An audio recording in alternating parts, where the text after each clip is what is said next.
I used to think silence was peace.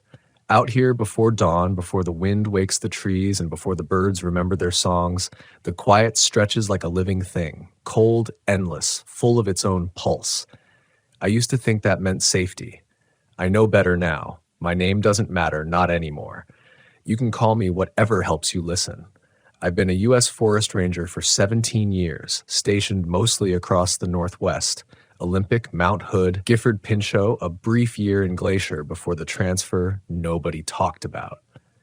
This posting, though, this was different. No name on the district map, just a box of coordinates. The kind of station they don't list for tourists or hikers, where the trees grow too dense for satellites to read. The brass called it a preservation buffer zone. Locals called it the edge.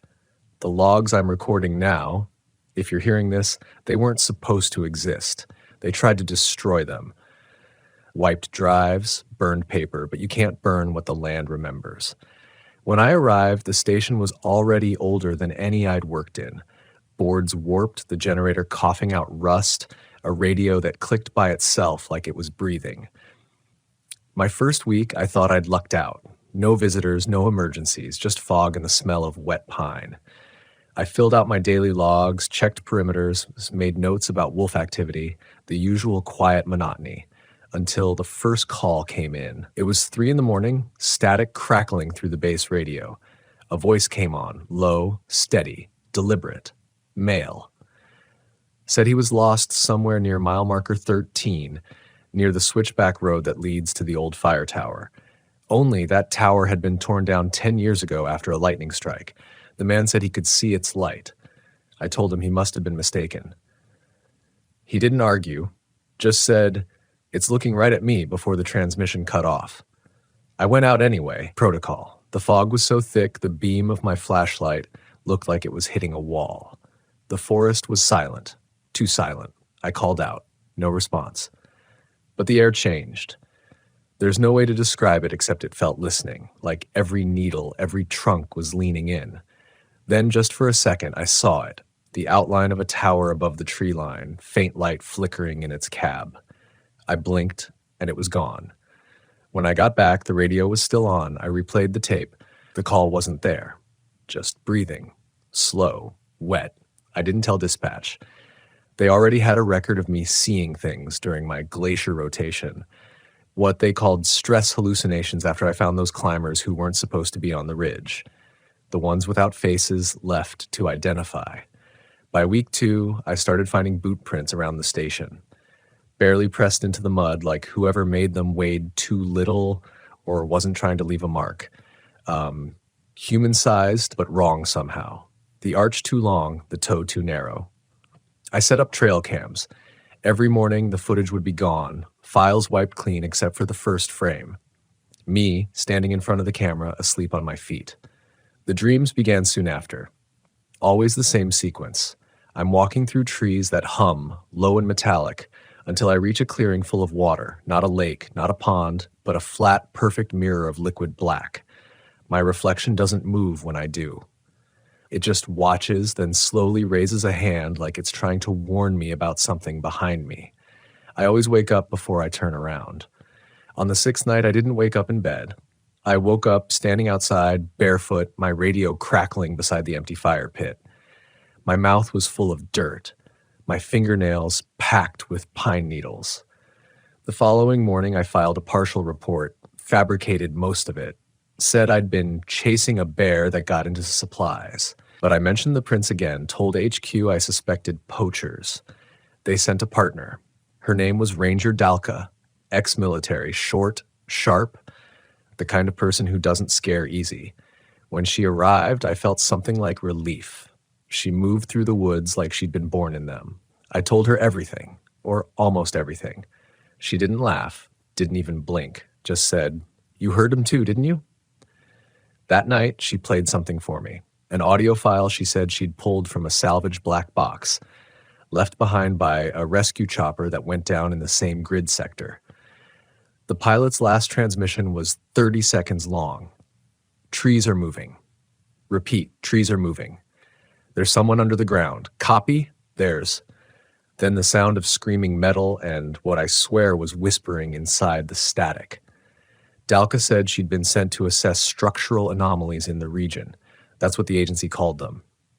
Structural anomalies. Not wildlife, not seismic activity. Just the forest folding in ways it shouldn't. I asked what that meant. She said, "You'll see." We hiked the perimeter that afternoon, following the dry creek bed down into a ravine I'd never noticed before. The air grew colder with every step until frost clung to the moss even though it was late summer. Then the smell hit, burnt hair and copper. We found what looked like a tunnel entrance, half collapsed, carved into the hillside. The walls weren't natural rock, they were smooth, like concrete or bone. I ran my hand along the inside. It vibrated, faint but rhythmic, like a slow heartbeat. Dalka took a photo. The flash illuminated carvings along the wall, symbols, concentric circles, hands overlapping hands. Some small like a child's, others stretched too long. I felt dizzy. The flash died, but the marks still glowed for a few seconds afterward, as if remembering the light. Then came the sound, faint voices far below. Could have been air moving through the tunnels. Could have been water. But they were speaking. Soft, desperate. My name among them. I remember Dalka grabbing my shoulder. "Don't answer," she whispered. "That's how they find you." We sealed the tunnel with stones and packed mud. But that night, I woke to the radio whispering again. Same cadence, same low voice. "It's looking right at me." Only this time it said her name. Dalka disappeared 3 nights later. I found her GPS clipped to a branch outside the station. It was still on, tracking her movement in circles, over and over until the battery died. Her footprints led into the woods and stopped. Literally stopped, halfway between 2 trees, like she'd been lifted. After that, I stopped reporting. And the forest stopped pretending. The lights started showing up again, between the trees, pulsing like fireflies but larger, slower, deliberate. Once, I followed them. They led me back to the same ravine where the sealed tunnel was now open, stones neatly stacked beside the entrance as if someone or something had been careful not to break my work. Inside, the air was hot. It smelled like earth and blood and ozone. My radio clicked on by itself. White noise filled the space. Then a voice. "You were supposed to stay above." I ran. I don't remember how I made it back, only that the forest changed while I moved through it. Trees shifting closer together, moonlight bending the wrong way, ground softening like flesh. I kept my eyes on the station light, the only anchor left. When I crossed the threshold, my reflection was already sitting in my chair. It looked up, smiled, then vanished. I've checked the logs a dozen times since. The camera above my desk recorded that night. There's a single frame where 2 of me overlap, one solid, one faint, both breathing. I don't know which one I am anymore. I tried not to look at mirrors after that. Even the metal kettle on the stove made me uneasy, the way the reflection wavered like something alive beneath its surface. I stopped shaving, covered every reflective thing with cloth. You learn to live with paranoia when you're alone in the woods. But this was different. The paranoia watched back. HQ hadn't sent replacements for Dalka. I assumed they'd written her off as another disappearance. That was the unspoken rule. If someone goes missing past the first 48 hours, you stop asking questions. You don't want to end up on the same list. By the 4th week, the forest started making noises I couldn't map. It wasn't just wind or wildlife. It was language without words. Branches creaking in cadence like syllables. Roots groaning beneath the soil like something shifting deeper down. The mountain was hollowing itself out. At night, I'd hear knocks on the walls. 3 taps, a pause, then 2 more. Morse code, maybe. I recorded one session and played it back through the Ranger Band analyzer. The frequency wasn't natural, somewhere between subsonic and human breath. That's when I found the secondary logs. Every ranger station has 2 record systems, the official logbook for public record and the shadow file that captures unfiltered transmissions, usually encrypted. This one was hidden behind a firewall labeled simply S9 Recall. There were only 12 entries, each dated between 1989 and 1992. Each one ended the same way. No sign-off, no timestamp, just static and a sound like dragging metal.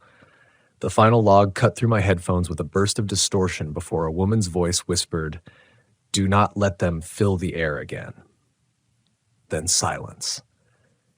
After that, I started seeing the towers. They weren't supposed to exist anymore. Decommissioned, torn down, or swallowed by forest growth. But when the fog rolled in, I'd catch glimpses of their shapes on the ridgelines. Dark silhouettes with slow-turning lights, each one blinking in sequence, like they were communicating. The pattern matched the knocks on my wall. I tried calling HQ again. The radio only returned static. When I switched to the emergency channel, I got something else.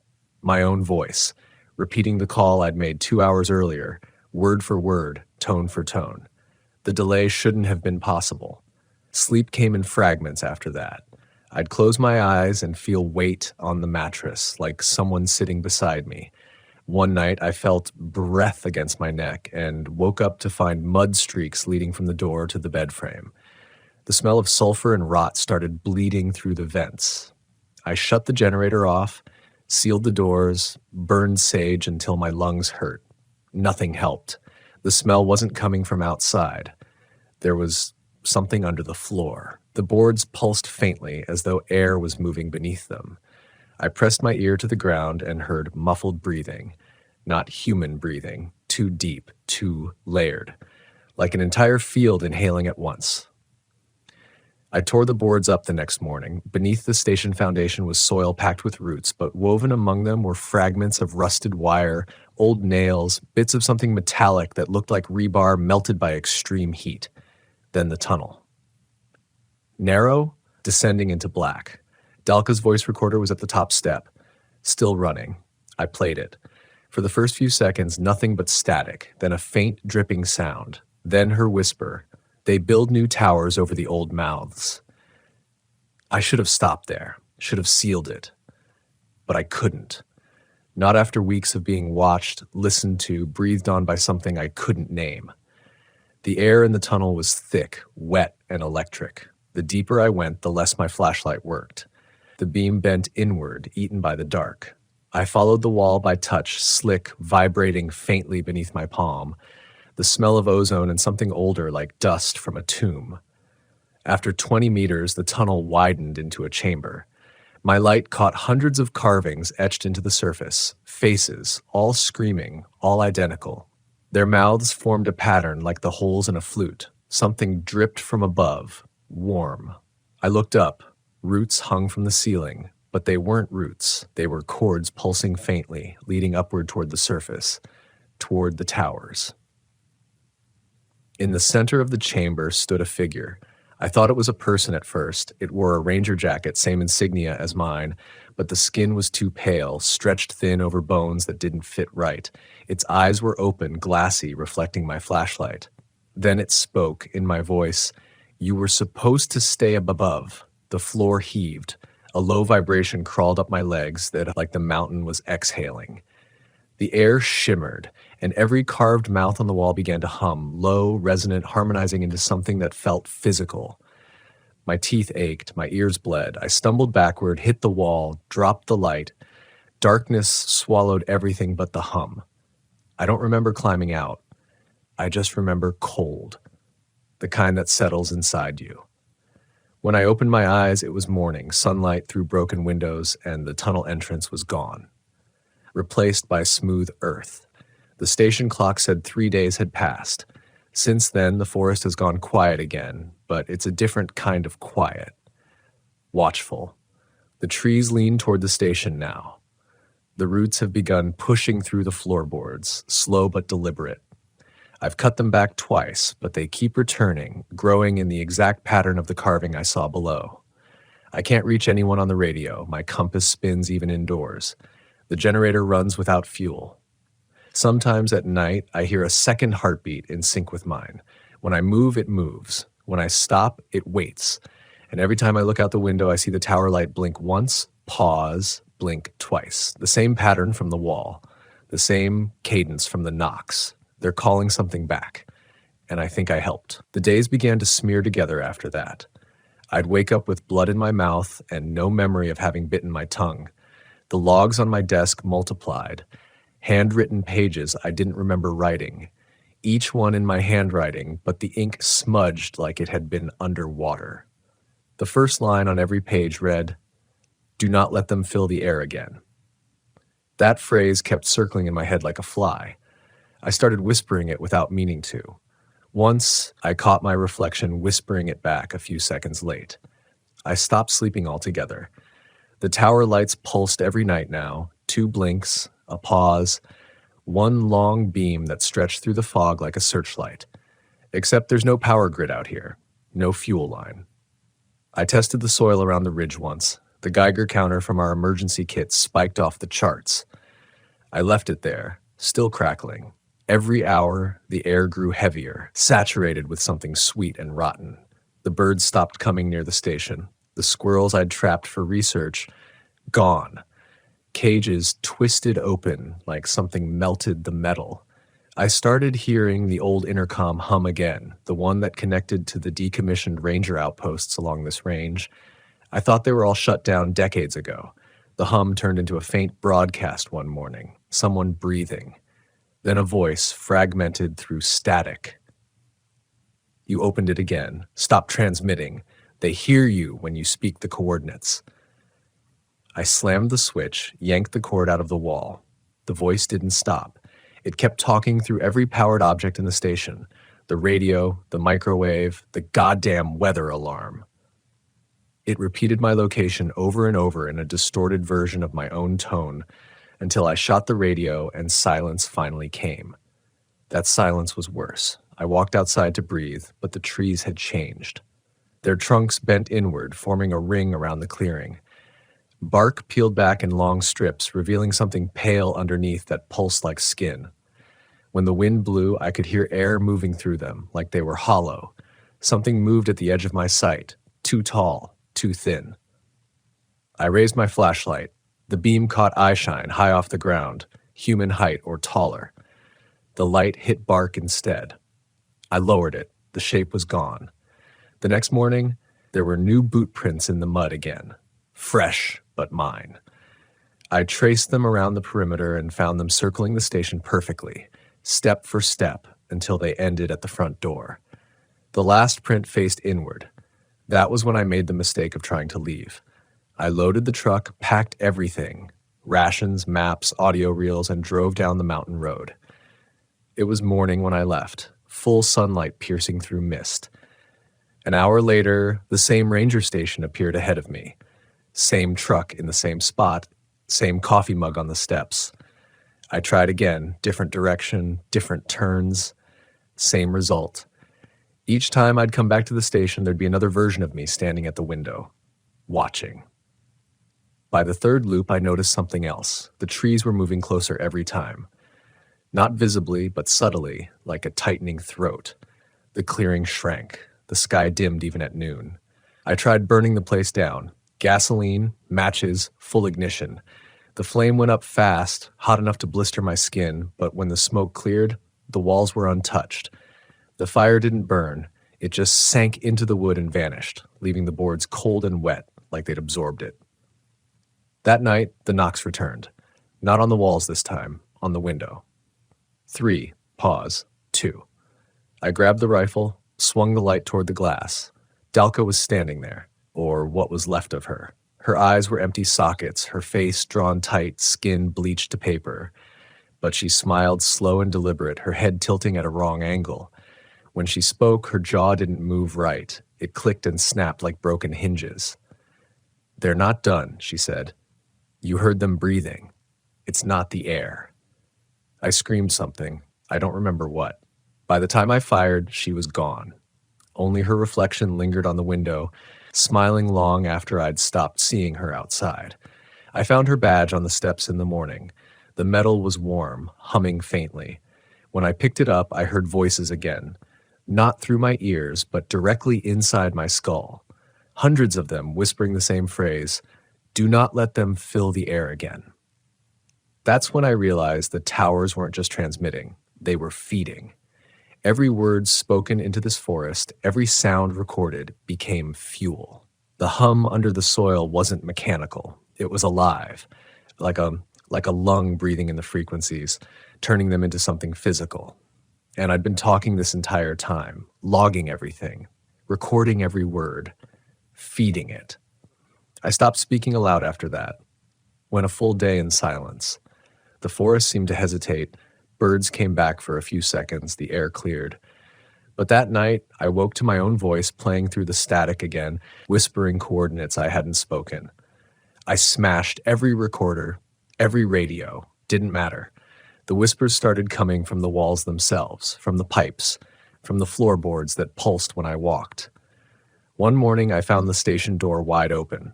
The air outside was thick, golden, like dust in sunlight, but heavier, each particle moving with intent, swirling around me as if inspecting. When I stepped forward, it parted, forming a path leading toward the ravine. The tunnel had reopened, wider this time, waiting. Inside, I could hear something moving, slow, wet, rhythmic, a heartbeat echoing through the stone, and beneath it, faint but distinct, a chorus of voices chanting through the walls, my voice among them. That's where I'm headed now. If this recording survives, and if you're hearing it, don't follow the signal. Don't answer the lights. The air here remembers everything we say, and it's starting to learn how to speak. I don't know what I expected to find when I went back into that tunnel. Maybe an answer, maybe just an ending. Anything but the slow, deliberate sound of something alive waiting below. The ground pulsed faintly as I stepped down the narrow path, breathing through the dark. I left my flashlight behind this time. It had started flickering whenever I aimed it toward the soil, like the beam itself was afraid. The tunnel lit itself dimly from no visible source. A dull glow seeped from the walls like blood through bandage, rhythmic and warm. The air thickened the deeper I went. It wasn't just humidity, it was density, like wading into water without getting wet. Every breath rattled against invisible resistance. The walls trembled in time with my heartbeat, and somewhere far below, something else was breathing with me. I counted my steps, 67 before I stopped hearing the wind from the surface, 92 before the last trace of sunlight vanished. At 115, the tunnel opened into a chamber I hadn't seen before, larger than the first, with the ceiling lost in darkness. The floor was smooth stone, perfectly circular, carved with the same concentric markings I'd seen before. Only this time they weren't carvings, they were veins of light pulsing gently under the surface, converging at the center. Something waited there. At first it looked like a pool of water, shallow, still. But when I got closer, I saw it wasn't liquid, it was air, condensed into a visible shimmer, vibrating with faint static. I knelt beside it, listening. The hum I'd heard for weeks came from inside it, as if the ground itself was exhaling in long, exhausted sighs. Then I saw the reflection. Not mine, hers. Dalka, standing just behind me in the ripple of the air, her face untouched, her eyes clear and human again. She mouthed something I couldn't hear. I leaned closer, and the sound came not through my ears, but straight into my skull. Close it before it remembers you. The air convulsed. A sound like breaking bones echoed from deep within the stone. The floor rippled, and something vast stirred beneath the chamber. I stumbled back, but the tunnel behind me had sealed shut.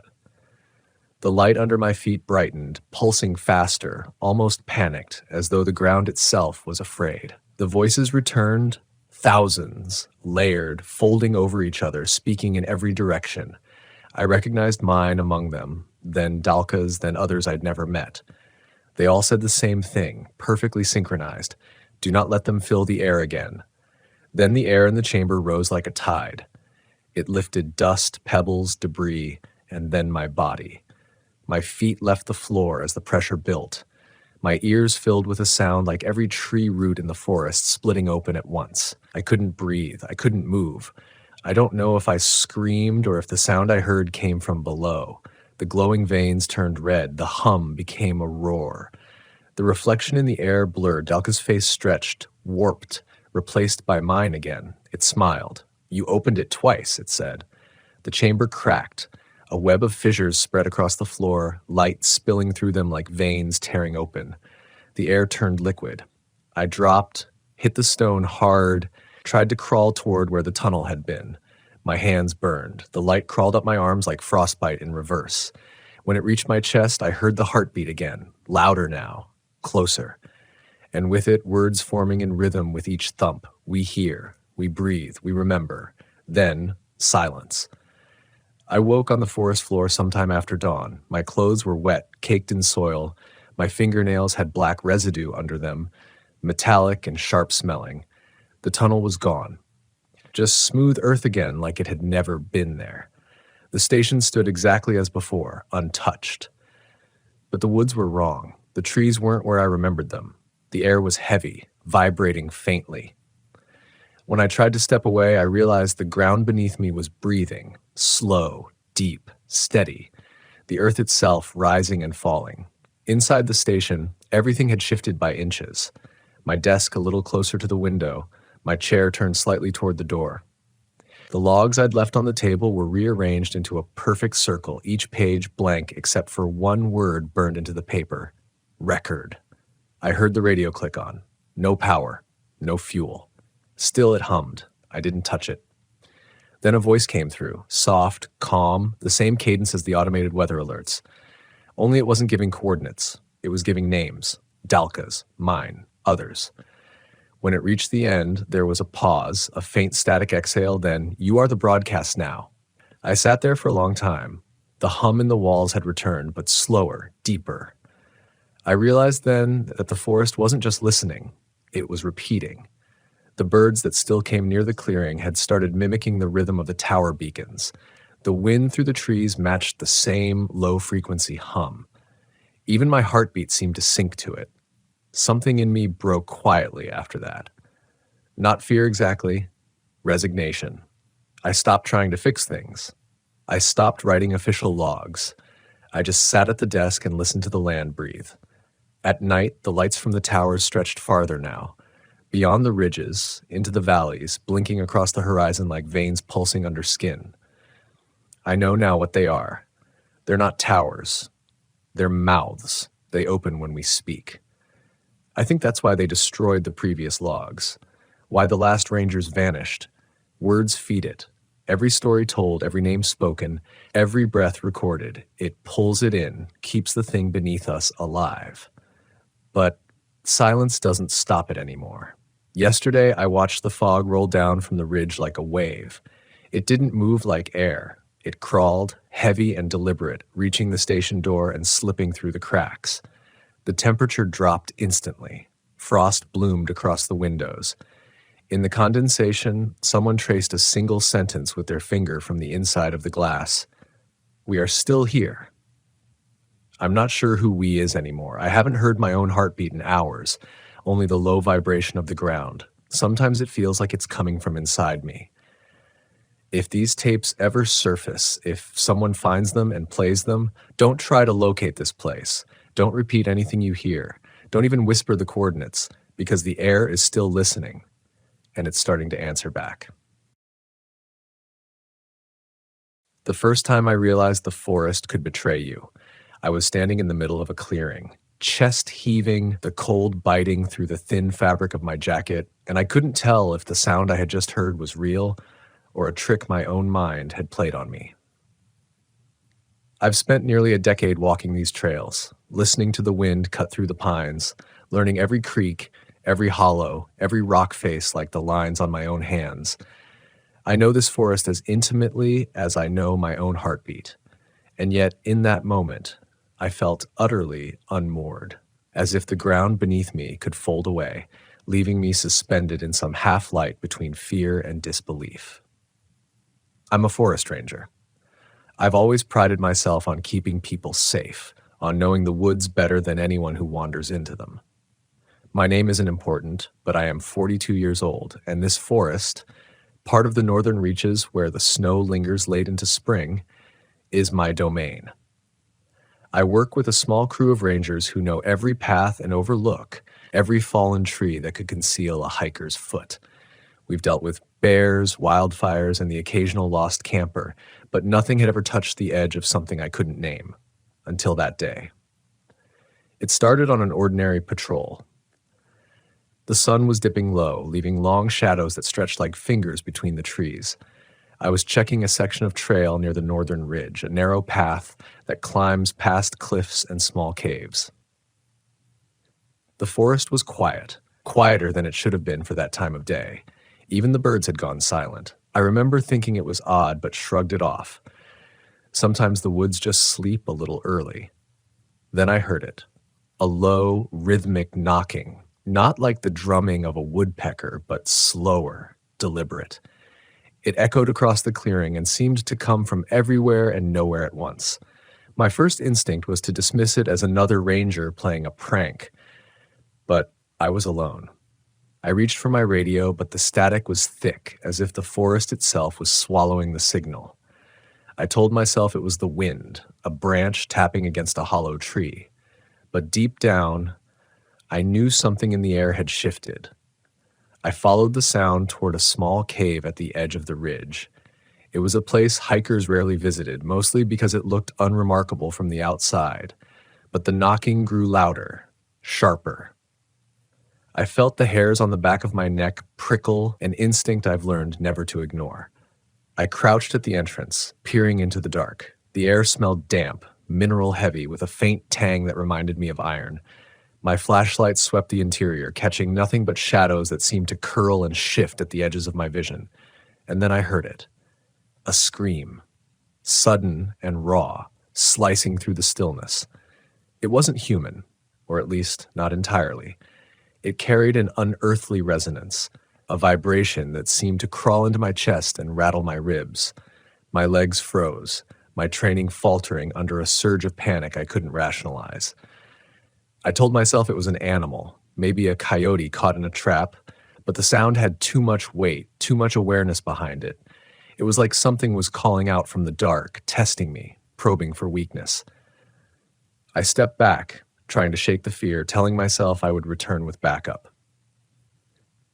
But when I turned, I felt the forest shift. The shadows were thicker, moving with a consciousness that made no sense. The trees seemed to lean in, the underbrush whispering with a voice that was not wind.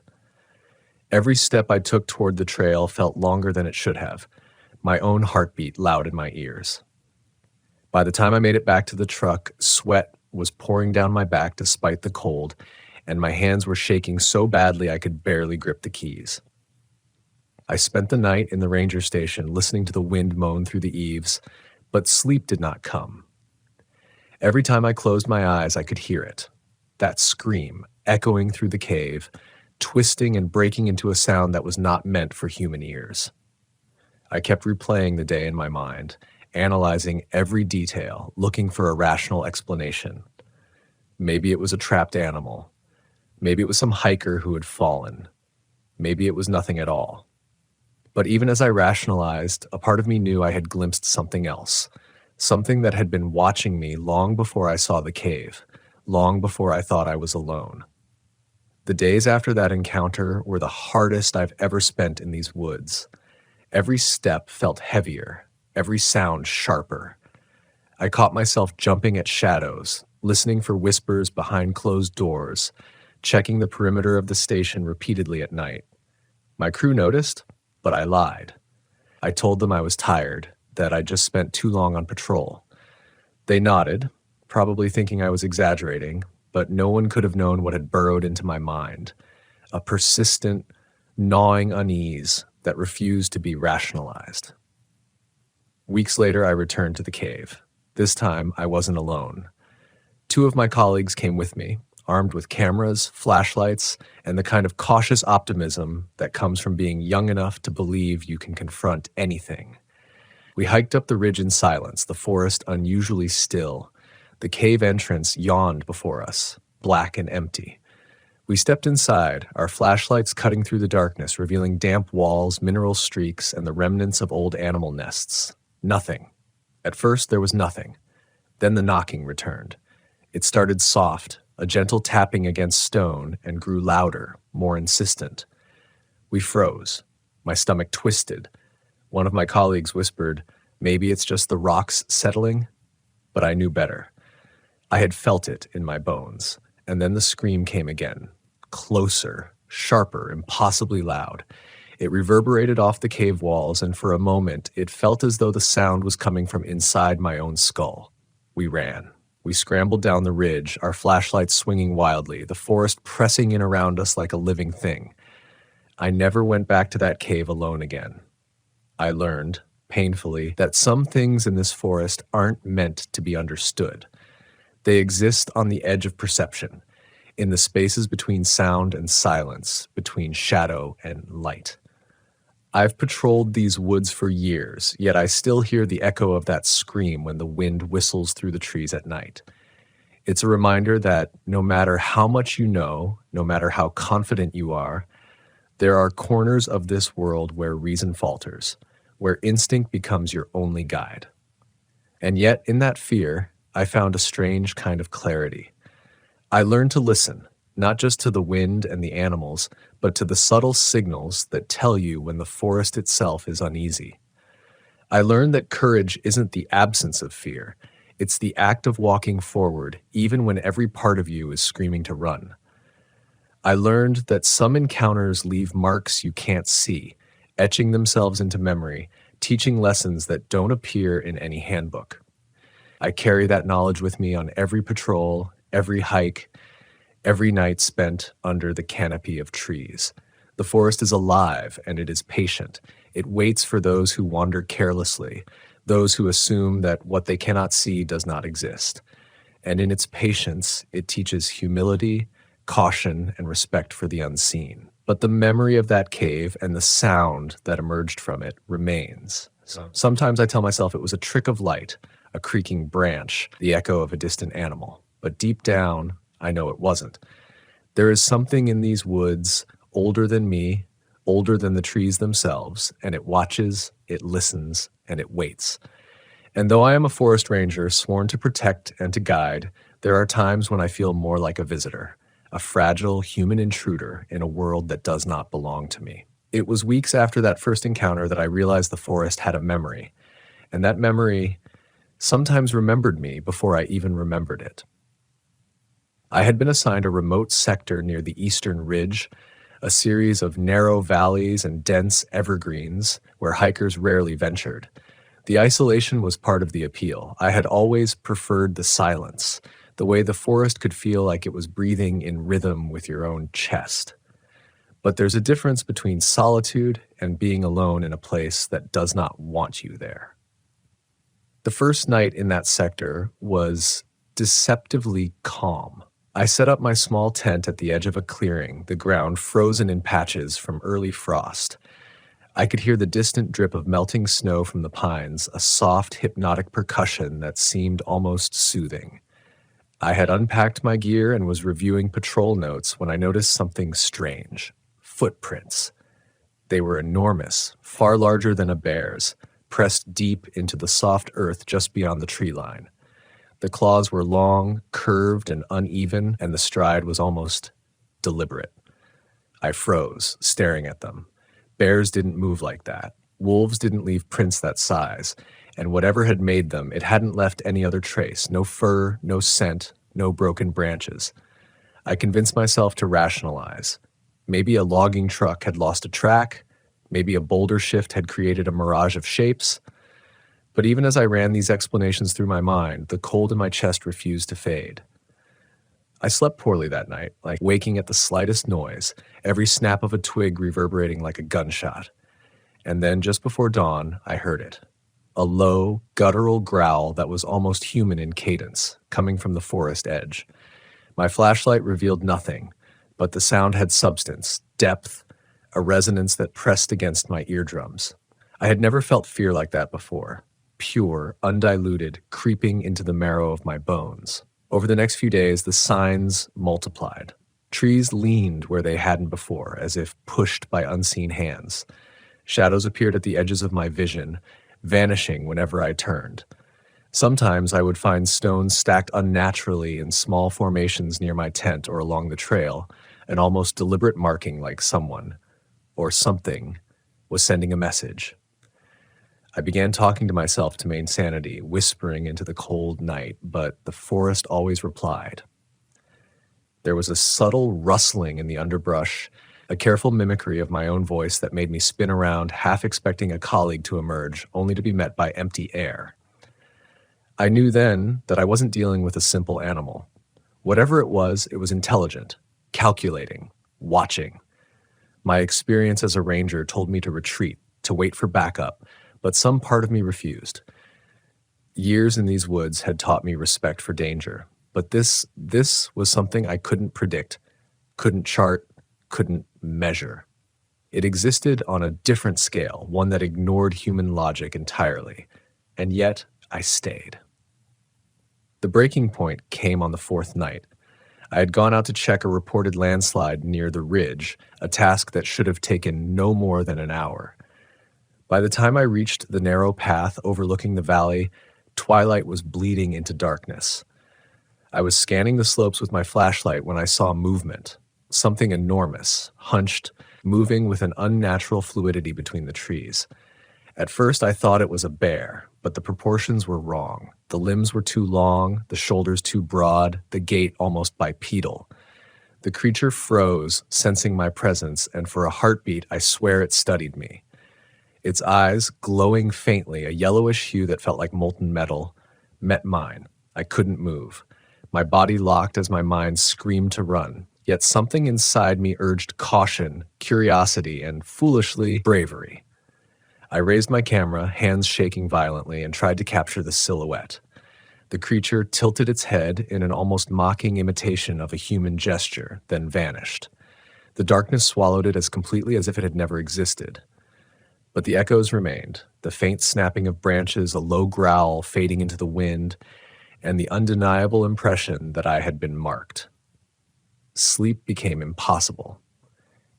Every night I lay in the tent, straining to hear the forest's subtle shifts, each creak and whisper translating into imagined threats. Shadows moved unnaturally, and the air would thicken suddenly, like the world itself was pressing down on me. Sometimes I thought I heard footsteps circling my tent, deliberate, careful, maintaining a distance, but always close enough that I could feel them through the floor. I would unzip the flap to see nothing, only trees, dark and patient, indifferent to my fear. By the sixth night, the psychological toll had begun to manifest physically. My hands shook constantly, my appetite dwindled, and the feeling of being watched was no longer intermittent, it was omnipresent. I started hearing things that didn't exist, voices whispered in rhythms I couldn't understand. I rationalized them as fatigue, overexertion, stress. But even as I told myself this, I knew my reasoning was fracturing. The forest had claimed the rules, and I was no longer certain which ones applied.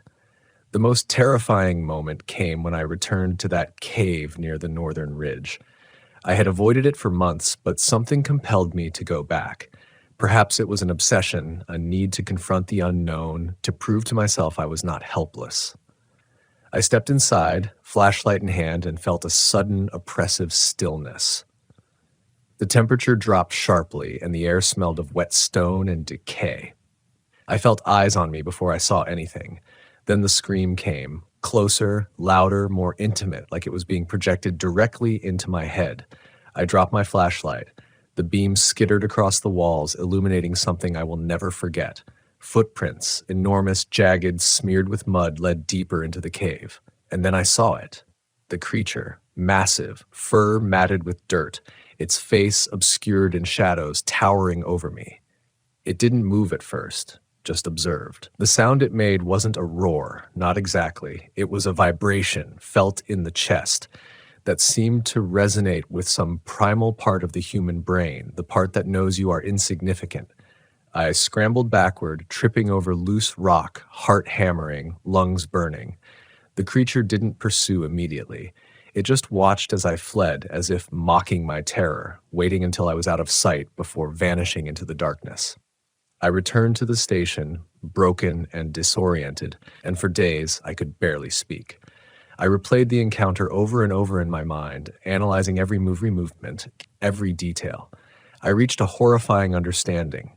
I had glimpsed a predator older than memory, existing beyond human comprehension, and it had noticed me. It took weeks to regain any semblance of normalcy. I began to patrol again, cautiously, methodically, but the forest had changed in my perception. Every shadow felt like it carried intent. Every sound seemed amplified, deliberate. I started documenting patterns, trying to rationalize the impossible: disturbed ground, footprints, sounds, strange arrangements of stones. But even with my data, my rational mind could not fully grasp what I was dealing with. The forest had become a living puzzle, one that was actively, subtly challenging me. And yet, amidst the terror, a lesson emerged. I realized that fear is not a weakness, it is a compass. Every instinct, every shiver, every tightness in the chest was the forest speaking to me. The creature, whatever it was, had awakened something in me. Not just fear, but awareness, vigilance, humility. I could no longer wander casually, laugh at the unknown, or dismiss the subtle signs of nature. I had become, in a sense, part of the forest's rhythm, attuned to the spaces where danger lingered unseen. Even now, months later, I hear whispers in the trees when the wind shifts, see shadows that do not belong, and sometimes, in the deepest quiet of night, I think I catch a glimpse of yellow eyes watching from just beyond the tree line. I do not seek them, and I never chase them, but I know they are there, reminding me of the fragility of reason, the limits of human understanding, and the vast, patient intelligence of the wild. The forest teaches. It punishes, it observes. And if you listen carefully, it may even guide you, but only if you are willing to accept the truth that you are not the master here. You are a guest, fragile, temporary, and watched. The forest no longer felt like a place of work. It had become a living entity with eyes, ears, and a patience that made the air itself heavy. Even on routine patrols, my every movement felt monitored, cataloged, and weighed. I could no longer trust my instincts in the same way. Fear had become a constant companion, an almost tangible presence that pressed against my back, tugged at my attention, and whispered that I was no longer in control. It was during a late October patrol, the wind carrying a scent of wet pine and decomposing leaves, that the escalation occurred. I had been following a narrow trail along the eastern slope, heading toward a shallow ravine where hikers had reported seeing something big and hairy moving in the dusk. I knew the stories, dismissed them for years as campfire tales. But now, with my own encounters, the warnings had weight. The trail narrowed abruptly, forcing me to step carefully over exposed roots slick with moss. My flashlight caught glimpses of eyes reflecting a golden hue, and my heart slammed against my ribcage each time. At first, I convinced myself it was deer, or perhaps stray dogs. But the size was wrong, the movements deliberate. I felt watched from multiple angles at once, as if the forest itself had reorganized its shadows to follow me. Then I heard the footsteps, soft, rhythmic, deliberate, behind me. I stopped, every muscle taut. The sound of snapping twigs echoed in my mind, magnified, orchestrated. I told myself to stay calm, to speak, to make my presence known, but even as I tried, I realized the rhythm of those steps did not match mine, did not follow any natural gait. It was intelligent, patient, calculating. I spun around. Nothing. Just black trunks and drifting fog. The hairs on my arms and neck stood on end, and for the first time I realized had become shallow, almost imperceptible. I raised my flashlight, sweeping it slowly across the forest floor and tree trunks. Shadows clung unnaturally, and then, just beyond the edge of the beam, I saw it. A hulking shape crouched low, its movements fluid and almost human, yet impossibly large. The fur was matted, dark, blending seamlessly with the shadows. Its head tilted, observing me with a deliberate patience that felt almost cruel. I could feel its gaze on me, and in that moment I understood. Whatever this creature was, it knew me. It had watched me, learned me, measured my limits. My rational mind screamed for flight, but my legs felt rooted in the cold, leaf-strewn soil. I reached for my radio. No signal. My breath fogged in the chill night air. The forest seemed to contract, the space around me shrinking until the trees pressed inward, forming a living cage. Then came the scream, not from the creature itself, but from the forest, reverberating through the valleys and twisting through the air. It was high-pitched, raw, terrifying in a way that no human voice could achieve. It carried pain, intelligence, and malice all at once. My knees buckled. I ran. Branches lashed my face and arms, roots tried to catch my boots, and the ground itself seemed to shift beneath me. Behind me, the creature followed, its heavy, deliberate steps sounding impossibly light on the soft earth. At one point, I stumbled and fell hard, scraping my palms, and for a terrifying instant, I thought it had reached me. But when I looked up, the forest was empty. Only the shadows remained, thick and patient, watching.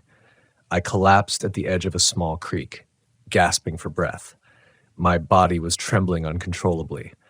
Every instinct screamed to leave the forest entirely, to abandon this patrol and never return. But something deeper, a compulsion I could neither name nor resist, kept me rooted. I realized then that the fear was not just external. It had burrowed inside me, taking residence in my mind, my chest, my soul. It was teaching me something, painful, relentless, unavoidable. Over the following days, the encounters escalated. Every patrol brought new signs, enormous footprints that circled my camp, stones stacked in impossible patterns, the faint scent of musk and wet fur in the wind. Sometimes I would hear faint whispering, indistinct syllables that echoed my own thoughts, and for a moment, I would question whether I was hearing the forest or myself. The rational explanations no longer held. My training, my years of experience, my instinctive calm in the face of danger, they were all eroding under the pressure of something fundamentally other. The cave became unavoidable. I had tried to stay away, but the creature, or the forest, kept drawing me back. One night, I found myself standing at its mouth once again, the beam of my flashlight cutting into darkness, revealing the damp walls streaked with minerals, shadows curling like smoke. And there it was, at the far end, watching. Its eyes glimmered like embers, and for a heartbeat I felt the same primal terror I had experienced months ago, multiplied 1,000 times. Then it moved, slowly, methodically. The distance closed, and I realized I had underestimated it. This wasn't an animal acting on instinct. It was something older, smarter, more aware. It stalked the shadows like a predator in a dream, and I was painfully aware that I was prey. The scream echoed again, louder this time, a sound that pierced the cave and seemed to resonate within my own skull. My knees buckled, my flashlight clattered to the ground, and I realized that running alone would not save me. I pressed against the far wall, every nerve screaming, listening to the rhythm of its steps. Then I remembered something, a trick I had learned on patrols with lost hikers. Stillness could sometimes save you. I breathed shallowly, flattened myself against the cold stone, willing the creature to pass. And it did, but not before it left something. A footprint, immense, clawed, pressed deeply into the soft mud near the cave wall, almost like a signature. I could feel it in my chest, a mark of recognition, a reminder that I was now part of its world, even if I did not belong. The encounter changed me. I began to patrol differently, never alone, always alert, listening for the subtle language of the forest, the snapping of a twig, the faint pressure of air moving through the trees, the quiet, deliberate rustle that signaled I was being observed. Sleep became sporadic, a series of moments snatched in the day, and even then, I dreamed of the creature. Sometimes it was standing over me, towering and silent. Other times it was the scream itself, echoing endlessly in the shadows of my mind. And yet amid the terror, I discovered a strange clarity. I had been taught as a ranger to respect the forest, to honor its rules, to understand its creatures, but I had never truly grasped the depth of its intelligence, its patience, or its capacity for observation. I realized that fear was not weakness. It was awareness, a lens through which the forest revealed itself. My terror, my anxiety, my panic, they were lessons. They sharpened my senses, honed my instincts, and taught me humility in a way no calm day ever could. The forest is not forgiving. It does not reward hubris, but it does reveal truths if you are willing to face them.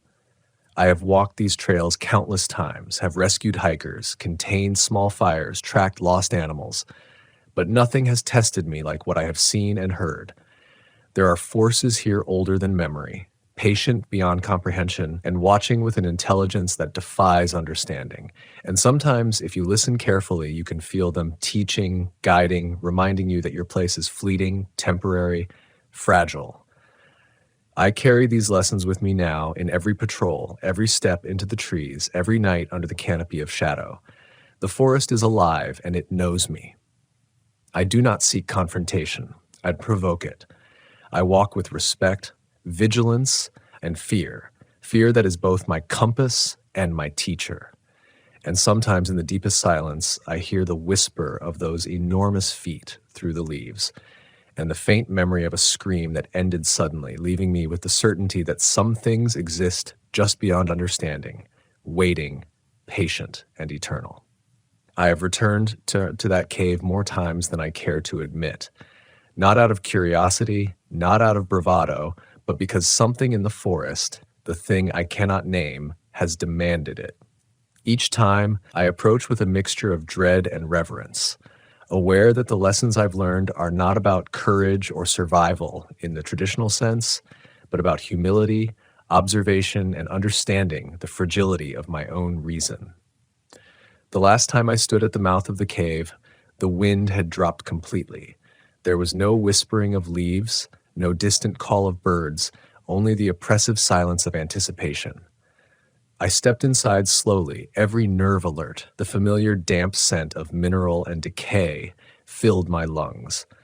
The shadows were denser than ever, twisting unnaturally with the shape of the walls, forming impossible angles that played tricks on my eyes. I carried no weapon, only my flashlight and a recorder, because this time I was not seeking confrontation, I was seeking comprehension. It started as a low, almost imperceptible rumble, like the growl of an enormous animal but layered with something deeper, more resonant. I froze. Then, from the far end of the cave, the shape emerged, the creature. It was massive, towering, its form shrouded in the dark, the fur matted and glistening with moisture, its eyes, molten and ancient, fixed on me, and for a moment I felt as though the world itself had stopped. The air was thick, almost viscous, and the hairs on my arms bristled as though the forest itself was leaning in to witness this encounter. Then the scream began. Unlike before, this scream was layered, fragmented, as though 100 voices had been stitched together into one. It pierced the cave, reverberating through my bones. But this time, it wasn't directed at me. It was the forest itself, or perhaps the creature speaking through the forest. And I realized that I was not the target. I was an observer, a witness to something immense, beyond comprehension. And the fear I felt was not simply personal. It was shared by every living thing that had ever crossed the boundaries of this place. I wanted to run, but my feet remained planted. I remembered everything I had learned, to listen, to watch, to respect. The forest and this creature were part of a pattern I could never fully decipher, yet the clarity was undeniable. Fear was not a weakness. It was a guide, a lens through which reality revealed its edges. Every instinct I had, every shiver, every pang of dread, every thrum of adrenaline was part of the dialogue between the human mind and the unknowable. The creature moved slowly, deliberately, its massive form shifting through the shadows. I noticed something I hadn't before. Its movements were ritualistic, almost ceremonial. It wasn't hunting me. It was performing, marking, acknowledging.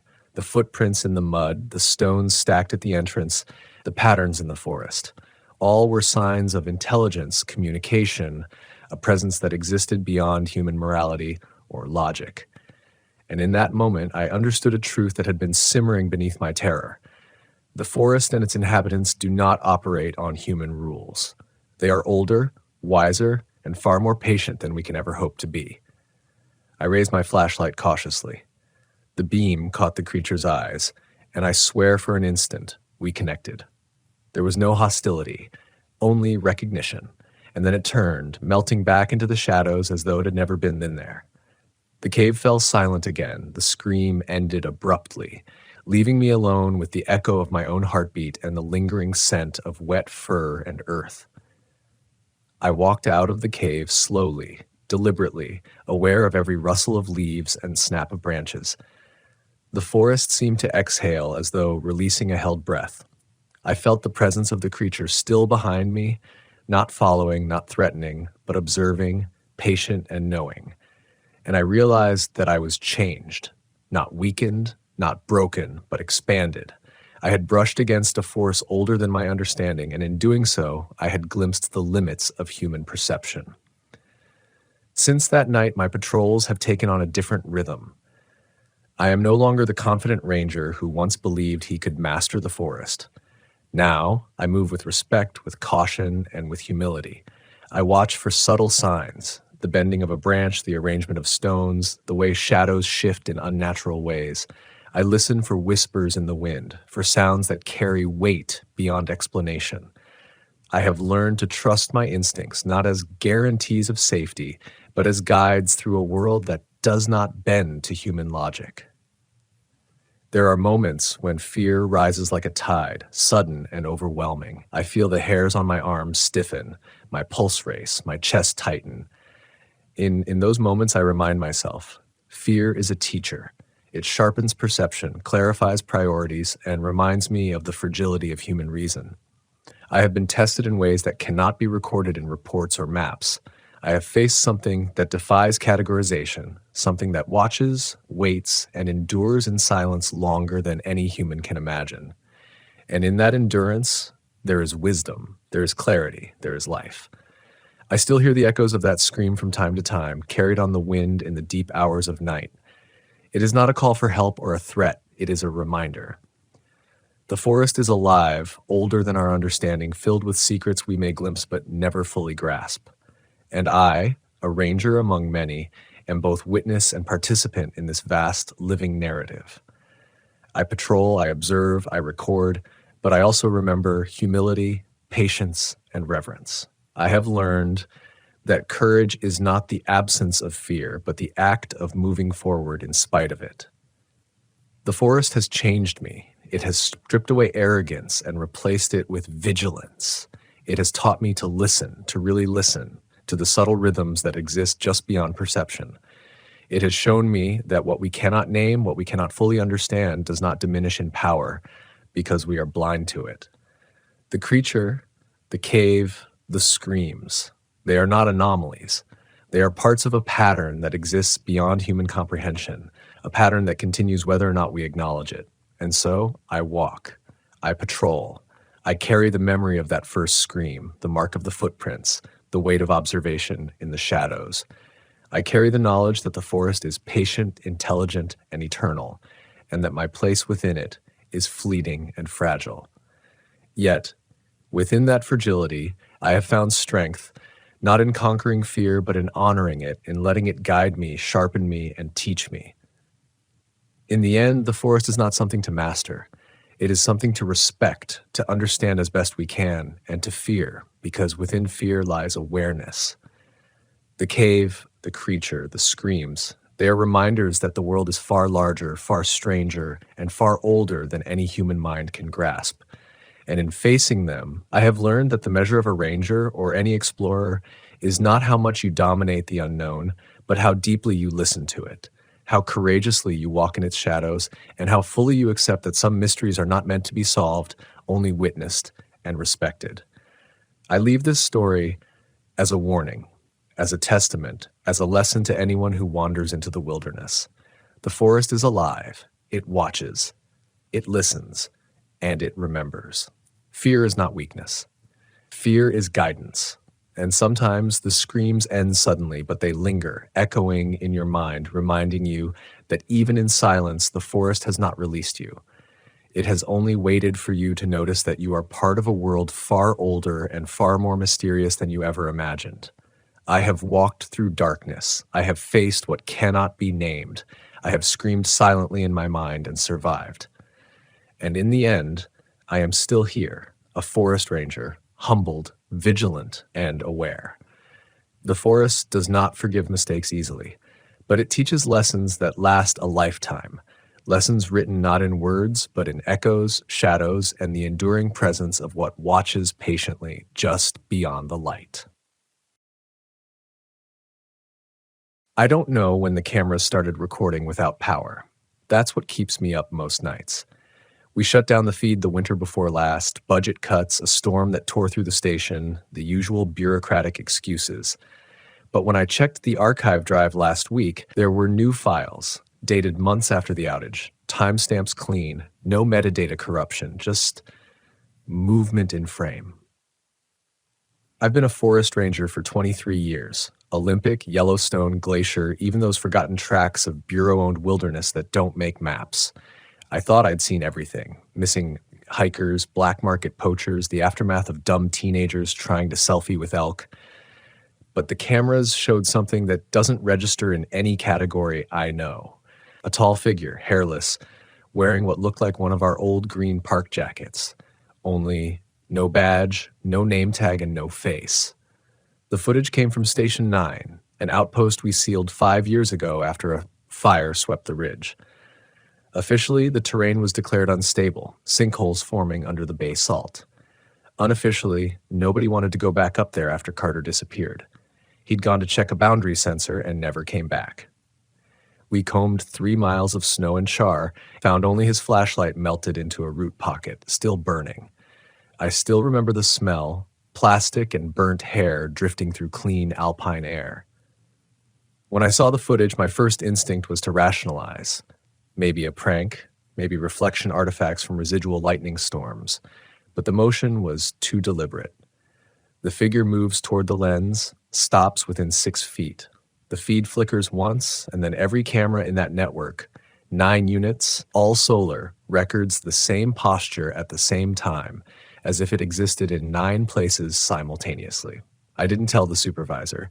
I just printed the frames, slipped them in a file, and drove up there myself. The road to Station 9 has been washed out for years, so I parked the truck halfway and hiked the rest under a milky sky. Snow was patchy, crusted with ice that cracked like thin glass. The forest was quiet in that way that's wrong. No birds, no wind, just the wet sound of my boots compressing the soil. Every now and then, I caught the faint smell of sulfur, like spent matches drifting from nowhere. Half a mile in, my radio started catching stray static, short bursts of what sounded like whispered syllables. I kept adjusting frequencies until I realized it wasn't coming from dispatch. It was bleeding through the emergency channel, the one hardwired to satellite. I shut it off. My breath came out in fog, though the temperature read 48.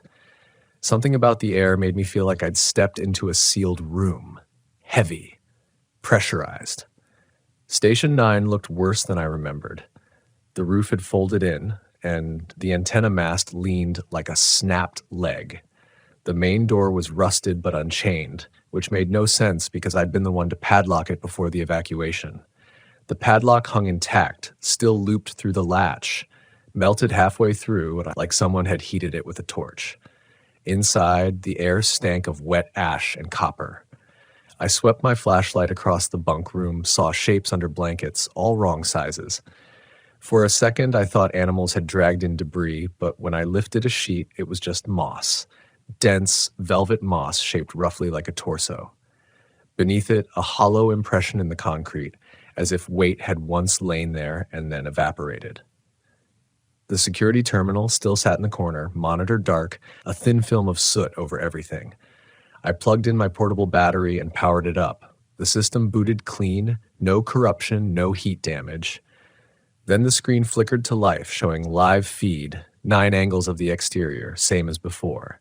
Only one thing was off. In every frame, a silhouette stood motionless just beyond the tree line. Same height, same tilt of head. Watching the cabin, watching me. I turned off the monitor and stepped outside, but the clearing was empty. No footprints, no smell, nothing but the whisper of wind brushing over charred stumps. Yet I couldn't shake the sense that something had moved just before I looked.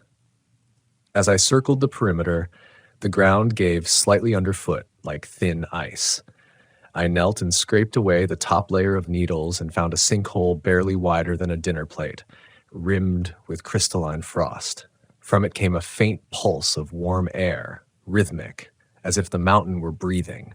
I dropped a pebble in and waited. No echo, no impact, just the smell of iron rising from below.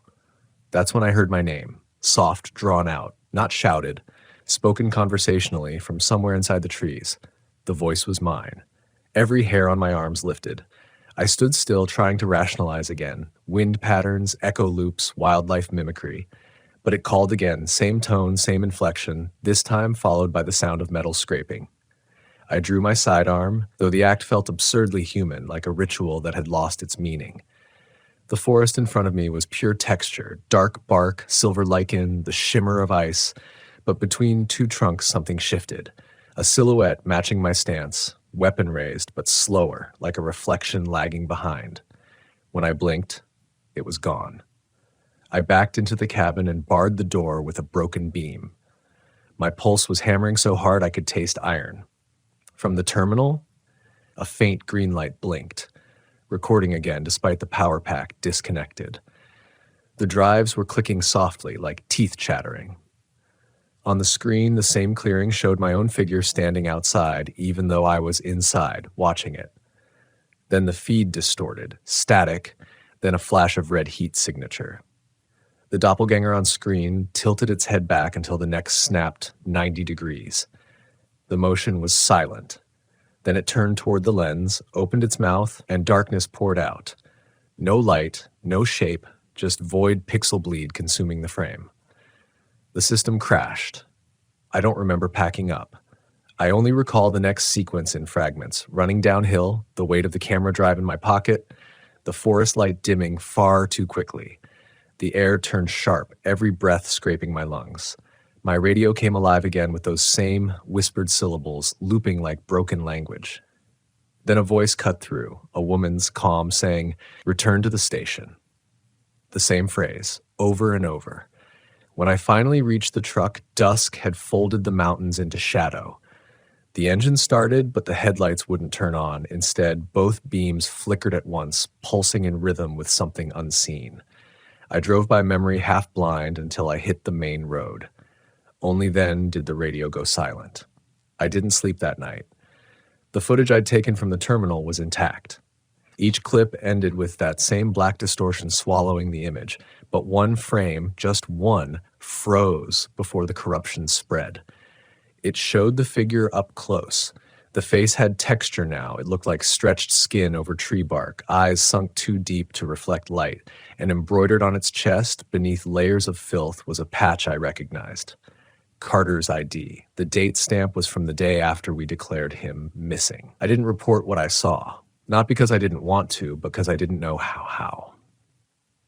You learn quickly, in this line of work, that some things you keep off paper. Reports invite questions. Questions invite transfers, psych evaluations, reputation decay. Out here, silence is a survival tactic. Still, I couldn't shake it. Every night since that trip, I wake up between 2:10 and 2:13 a.m., the exact timestamp from the corrupted footage, with the smell of wet earth thick in the room, as if someone had tracked soil across the floor. The first few times, I thought maybe I'd done it in my sleep. I checked my boots, checked the door locks. The dirt was fresh each time, but my boots were clean. On the seventh night, I woke to the hum of static again, low and continuous, not from any device in my cabin. It came from beneath the bed. I crouched, expecting a radio, maybe a failing CO detector. There was nothing, just the vibration of the wood planks. I pressed my ear to the floor and felt the faintest pulse, an irregular rhythm like someone breathing through the earth itself. The next morning, I found prints outside, bare footprints, human, leading from the woods straight to my porch, stopping an inch from the door. The size was wrong, too long. The arch stretched unnaturally high, as if whoever or whatever had walked there wasn't meant to walk upright at all. I started checking the feeds again, even though I'd pulled the batteries from every unit. The station server was disconnected, but somehow new folders kept appearing on my laptop. S9 archive. Inside, recordings I hadn't made, each one captured from a slightly different angle of my cabin exterior. At first, the footage was static, just my truck, the trees, the porch light flickering. Then on the third file, movement. A figure walking along the edge of the woods, partially obscured by snow flurries. Same height, same gait as mine, pausing by the porch. looking up at the camera, looking directly into the lens, eyes unblinking. I froze the frame, brightened it, and almost dropped the laptop. The face staring back was my own, but expressionless, drained of color. That's when the emails started. I hadn't used my park-issued address since before the storm closures, but someone or something was sending me attachments from an address that didn't exist in the system. Each subject line was a coordinate. Each message contained one sentence. It's still breathing under there. The coordinates pointed back towards Station 9. By then, sleep wasn't something I did anymore. I just blacked out for short intervals, jolting awake from half-dreams of being buried under transparent soil, seeing sunlight filter through roots like veins. Sometimes I'd wake with my hands gripping the blanket, nails packed with mud. On the 10th night, I gave in and drove back up. Not for answers, just to stop the noise. The road was worse, washed out, but I didn't care. The forest felt alive, like it was exhaling with me, every gust of wind timed to my breath. As I climbed, fog crept along the ground, not rolling like normal fog, but dragging itself, streaks of white clinging to the dirt like tendrils. When I reached the ridge, the air was wrong again. Heat shimmered despite the frost. The cabin door hung open this time, as though waiting. I stepped inside and found the terminal already running, screens glowing white. The power cords dangled loose. Footsteps echoed above me, but there was no second floor, just the hollow attic crawl space. I aimed my flashlight upward. The beam caught something, a hand, pale, pressed against the boards from the inside. Long fingers too long, nails cracked to black. It slid away soundlessly, leaving behind a streak of moisture that smelled like blood and sulfur. I should have left. But curiosity is its own predator. I dragged the table under the hatch and climbed up, pushing through dust thick enough to taste. The air was damp and the temperature dropped 10 degrees in seconds. My breath fogged. At first I saw only storage boxes, cobwebs, old ranger logs warped with mildew. Then in the far corner, a hole, roughly circular, descending straight down into the earth lined with roots. I leaned over it, listening.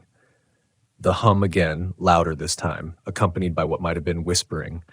My flashlight flickered, then died. Total blackness. I crouched, feeling the edges of the opening, and my fingers brushed something soft, spongy, like skin stretched over moss. It pulsed once. I jerked back, heart slamming. The whispering stopped. For a heartbeat, the silence was absolute. Then a voice spoke right beside my ear, perfectly mimicking mine. "Why did you come back?" I dropped, slamming through the hatch, crashing into the desk below. The screens all flickered on simultaneously. Video feeds burst to life, each one showing the same thing. Me, standing in the attic, still staring into the hole. My real body lay crumpled beneath the monitors, watching. On screen, the other me tilted its head and began climbing out of the dark. I scrambled outside into air that burned my lungs. The tree line pulsed faintly, shadows bending, reshaping. For a moment, I thought I saw multiple silhouettes stepping between the trunks, each wearing my ranger uniform, faces blank but familiar. I ran, stumbling down the slope until the forest opened into the clearing where the road used to be. But the truck wasn't there. There was only the hole, not the small one from before. This was wide now, 20 feet across. The ground slumped inward like something beneath had inhaled. Warm air rose from it in rhythmic bursts, carrying that same iron tang. I took one step closer and felt the soil vibrate, a deep, slow heartbeat matching my own pulse. Then the ground exhaled. A shockwave of heat blasted up, carrying ash and sound, low, guttural, 1,000 overlapping voices murmuring in sync. Words almost human, but tangled. My ears rang. I staggered back, tripped, and landed hard. The hole pulsed once more, then fell silent. I stayed there for what could have been hours. Eventually, the forest went still again. When I looked up, I wasn't sure if the stars were moving or if my vision was slipping. Everything shimmered, slightly delayed, like I was seeing through old glass. Somewhere far below, the hum resumed, steady, patient, endless. When I finally made it back to my cabin at dawn, the sun didn't feel right. The light was too pale, too thin. My reflection in the window didn't move until a second later. I told myself I'd call it in. I even wrote the incident report, bare, factual, stripped of the truth. Unstable terrain observed near Station 9, possible geothermal activity. But when I tried to upload it to headquarters, the network refused the file. Every attempt produced the same error. File already exists. Only it didn't. That morning, I found new prints in the frost again, identical to mine, right down to the uneven tread pattern of my left boot, where a rock had chipped the sole months ago. But the gait was wrong, slightly offset, as if the weight shifted opposite to how I walk. The tracks led from the tree line straight to the side of my cabin, then stopped beneath the window of my bedroom. The window I kept locked. I hadn't dreamed, but I felt exhausted, as though I'd been awake for days. My reflection followed me around the room a half-beat late. Sometimes it smiled when I didn't. I burned the camera drives that afternoon, took them out to the clearing, doused them in gas, and watched the plastic curl into ash. But even as the smoke rose, I could hear faint static whispering from the fire, like the sound cables make when brushed by wind. I went back inside, heart hammering, and found the laptop already on, screen glowing white. No cords, no boot-up sound, just a single line typed across the blank document. Look outside. I should have ignored it. But the forest was too quiet. The trees stood unnaturally still, the air flattened, colors muted. For a long moment, I didn't realize what was wrong, until I noticed there was no horizon. The fog had swallowed everything, thick enough that even the nearest trunks looked drawn in charcoal. Then, between them, a flicker of color. Green. A ranger jacket. Mine. Something, stood there facing me, body rigid, head slightly tilted. The outline blurred, like heat distortion. I opened the door just enough to step onto the porch, cold air biting my face. The figure didn't move. Then, from within the fog, another shape. And another. A whole line of them, spaced evenly, each wearing the same uniform, each with my height, my stance, my silence. My throat went dry. I whispered, "Who are you?" Every head turned at once. The movement was perfect synchronization, one motion, one rhythm. Then, as if on command, they all raised their arms in unison and pointed behind me. I spun around. Inside the cabin, through the window, I saw myself standing at the desk. Staring back, expression blank, I slammed the door, grabbed my rifle, aimed through the glass, but the figure inside just tilted its head, mirroring me perfectly. 1 second late. Its eyes caught the light like wet stone. I pulled the trigger. The glass shattered, the shot echoing into the trees. When the echo died, the cabin was empty. The fog receded instantly, as though sucked away by the shot. The forest returned, sunlight flickering through branches. I stood there shaking, unsure if anything had actually happened. Then I smelled it again, the sulfur, sharp and metallic. The smell was coming from the bullet hole. I pressed a cloth over the frame, and the wood beneath was warm, pulsing faintly. I ripped it back, revealing something dark seeping through the grain, not blood, not sap. Something thicker, shimmering like oil under the surface. It receded as I watched, drawn inward like breath. That night, I packed everything I could carry and drove until the forest thinned into plains. No destination, just movement. The radio stayed off, though once, around midnight, the static bled through anyway. Beneath the hum, a voice, mine again, whispered, "You can't leave what's already under your skin."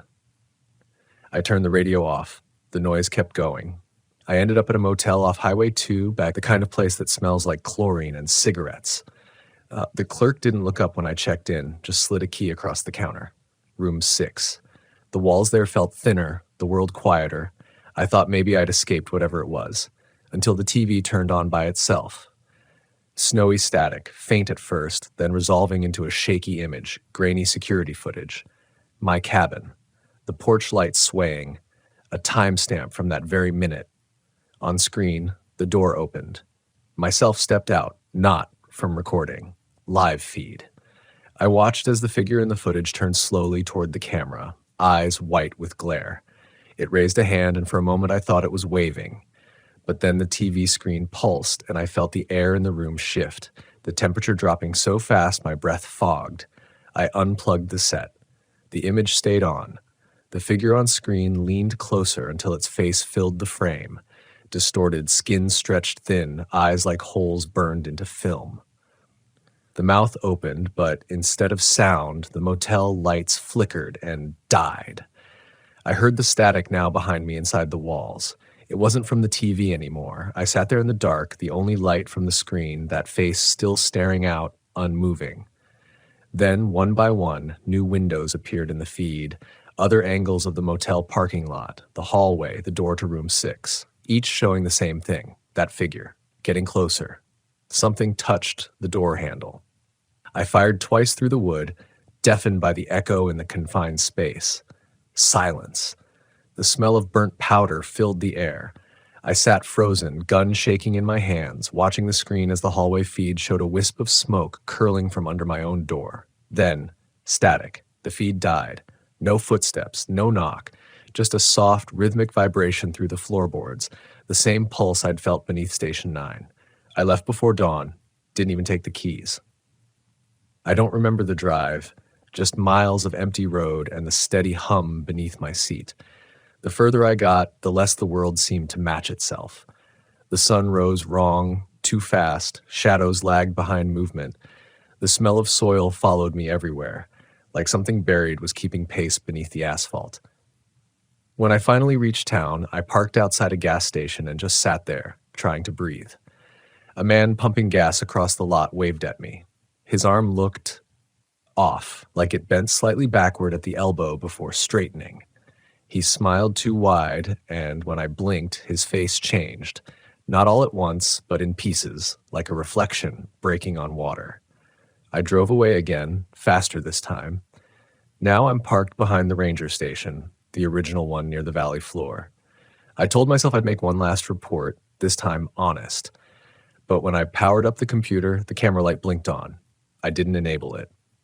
The feed appeared automatically on screen, live. Me, sitting exactly here. Only in the video, someone's standing behind me. I turned around. Nothing. Then the screen flickered, and the figure leaned closer to the lens, whispering something I couldn't hear. The mic gain maxed out, filling the room with distortion. I unplugged everything, but the speakers still buzzed. Underneath the static, my own voice whispered back. I'm already here. I don't remember hitting record, but the footage from last night proves I did. It starts with me sitting in this chair, speaking into the dark. My eyes look unfocused, movements delayed, as though I'm hearing something just out of frame. Then the timestamp jumps forward an hour, and I'm standing in the doorway, still as stone, muttering something under my breath. I turned the volume up so high the speakers hissed. My voice isn't saying words. It's breathing, slow, measured, in and out, syncing perfectly with the camera's mechanical whir, like it was dictating through me. I haven't left the station since. Every time I try to open the door, the light outside shifts, too white, too constant. No clouds move, no wind stirs the grass. Once I held my hand out just past the threshold and the air felt like gelatin. Warm, pliant, wrong. There are new noises at night. They come from inside the walls. It's not rodents. I've worked cabins long enough to tell the difference. These sounds have rhythm, pauses, inhalations, something deliberate. Sometimes I wake to the faint scrape of nails from inside the heater vent. When I listen closely, it matches my own breathing. The cameras have multiplied again. They're not mine, cheap off-brand models screwed into corners I don't remember drilling. Each one blinks in sequence, red lights flickering like a slow heartbeat. I tried cutting power to the breaker box, but they stayed on. The generator's been out for weeks, yet they hum as if drawing energy straight from the air. This morning, I found the first note. Slipped under the door, written in my handwriting but shakier, like someone imitating me. 4 words, "Do not look down."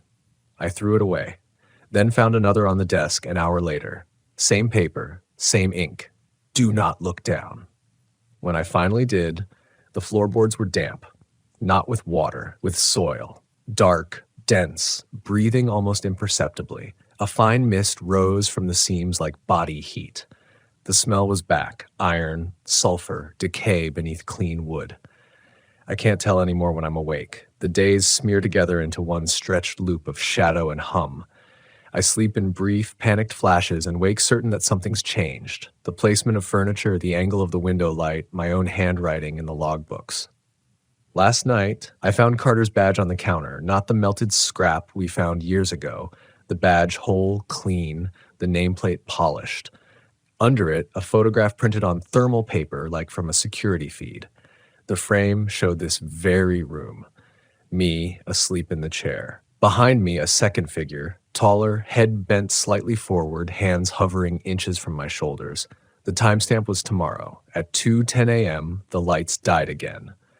I heard footsteps pacing the hallway outside, slow and wet. The air thickened, each breath tasting like old pennies.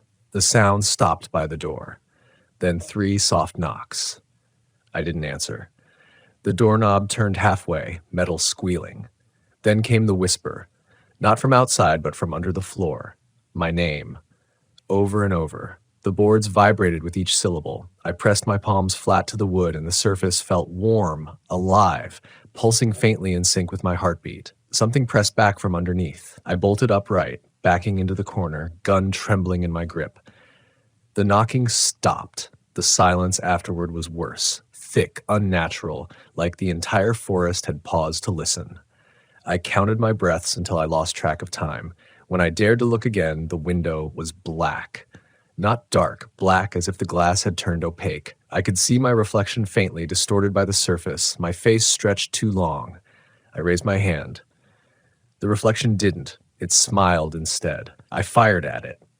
The window didn't shatter. The glass rippled outward, absorbing the bullet like water, and for a moment I saw through it. An endless downward tunnel of soil and roots lit by red pulses. My own reflection was falling through it, arms limp, eyes wide and vacant. Then the glass solidified again, leaving behind nothing but cracks shaped like veins. I dropped the gun and sat there until dawn, though I can't tell how long that really was. Now, the footage plays on every screen, even the ones I unplugged. I see myself sitting here writing this, only the me on the screen moves a few seconds faster, like it's ahead of me somehow. It looks up before I do. Sometimes its mouth moves before mine, shaping words I haven't thought yet. And in the background of each recording, behind every version of me, something else watches. Tall, motionless, blending with shadow. The same shape from Station 9, only clearer now.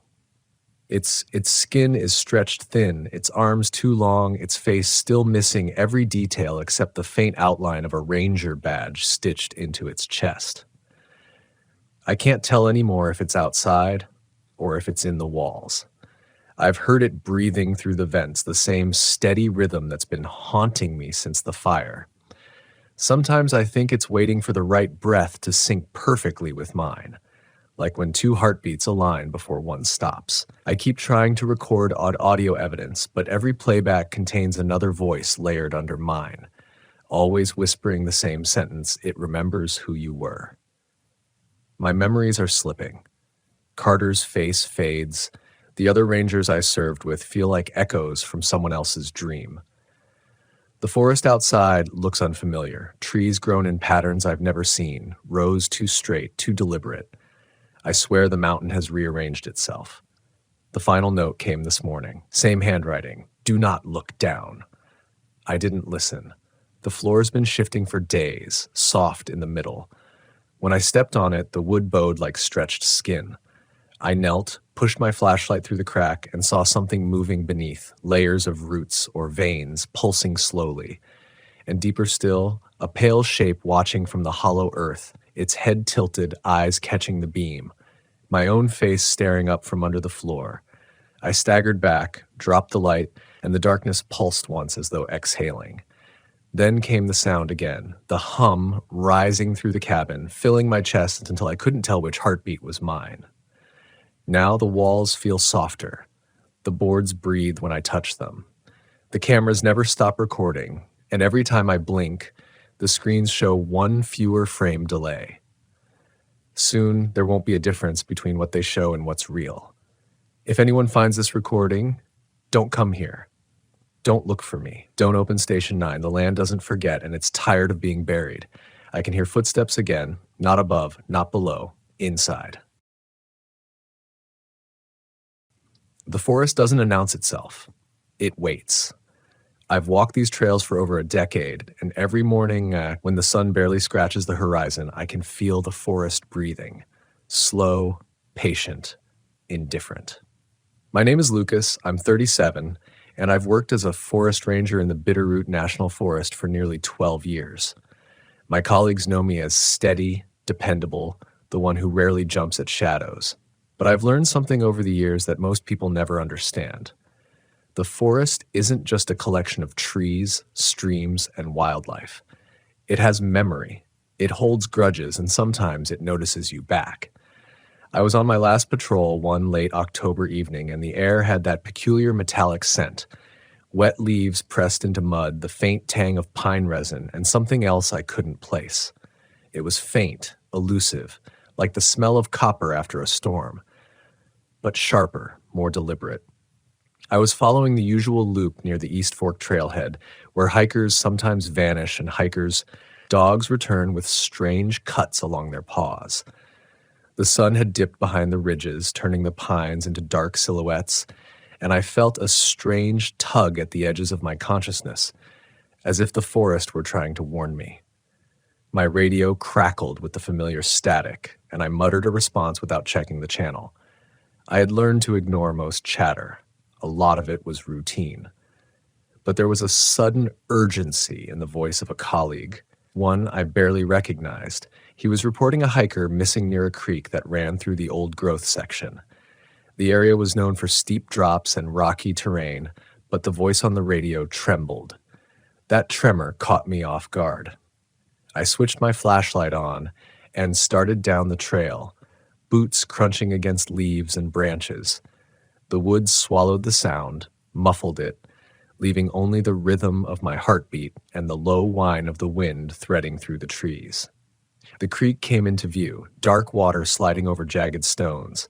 I could hear something in the distance, a repetitive knocking, soft but deliberate, echoing across the canyon walls. It wasn't the sound of a branch breaking underfoot. It was precise. My pulse quickened. I've heard plenty of forest noises over the years, wild animals, falling branches, the hum of insects. But this was different. This was intelligent. I crouched near a moss-covered boulder and scanned the area with my flashlight. Nothing. Just shadows in the fog curling up from the creek, clinging to my ankles like a warning. I set off along the creek bank, my flashlight illuminating the twisted roots and jagged rocks when I saw it. Footprints. Large, impossibly large, pressed into the soft mud. They were humanoid, wide and long, but the stride was unnatural, almost exaggerated. I crouched closer. The mud glistened with rain from earlier, and the impressions were fresh. My first thought was to rationalize, maybe a hunter, someone wearing heavy boots. But the prints led into the water and disappeared entirely. I felt a shiver down my spine, and I wasn't just cold. There's a subtle terror in knowing something has passed through your path unseen, leaving evidence of its existence behind. I've patrolled these woods enough to know that once fear takes root, it feeds itself. I checked my radio again. Static. Dead air. My usual backup plan, calling for support, was gone. I felt a gnawing awareness, a kind of unspoken accusation from the trees themselves.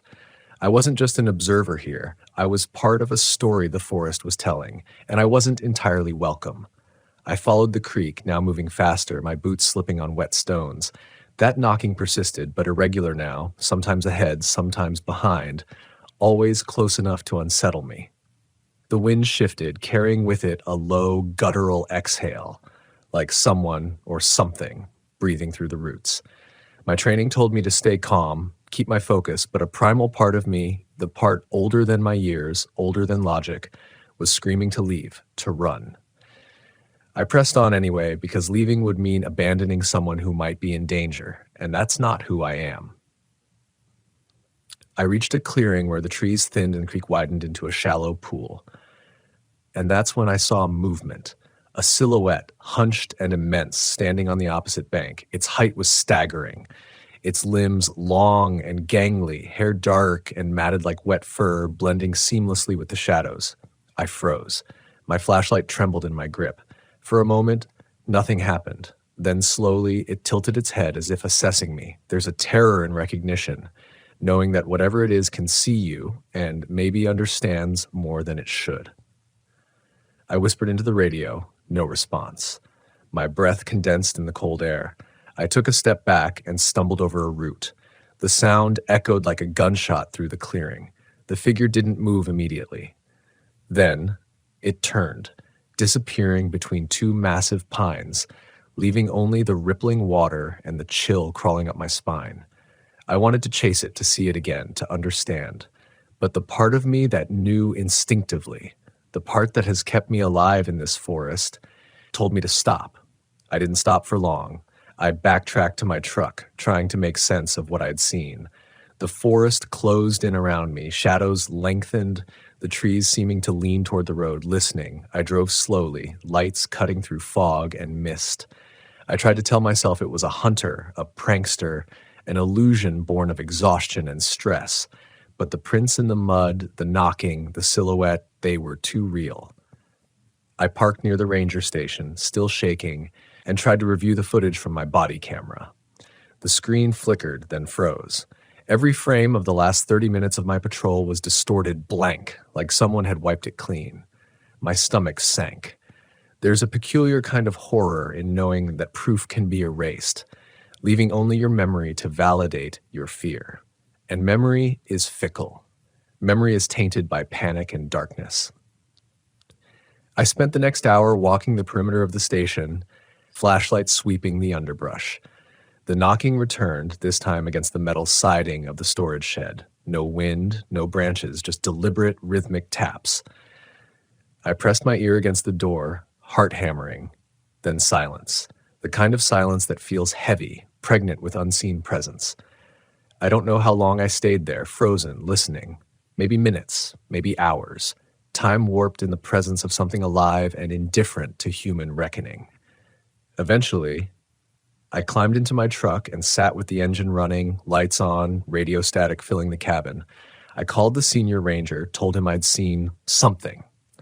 I couldn't articulate it properly, not yet. The words felt wrong, hollow. His voice was calm, measured, but I could sense the doubt, the hesitation. He said he'd send a patrol in the morning. Until then, he advised me to stay put. I didn't sleep. I couldn't. Every time my eyes closed, I saw the silhouette, heard the knocking, smelled that metallic tang of something ancient and patient. By dawn, the mist had lifted and the forest returned to its deceptive calm. The patrol arrived and we scoured the creek and surrounding areas. Nothing. No prints, no signs, nothing to confirm the terror of the night before. I tried to convince myself it had been a dream, a trick of the mind, but the body camera, frozen on that unbroken frame, told a different story.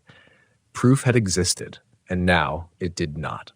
I've learned something over these years. The forest doesn't care for evidence. It doesn't need witnesses. It shapes memory, perception, fear.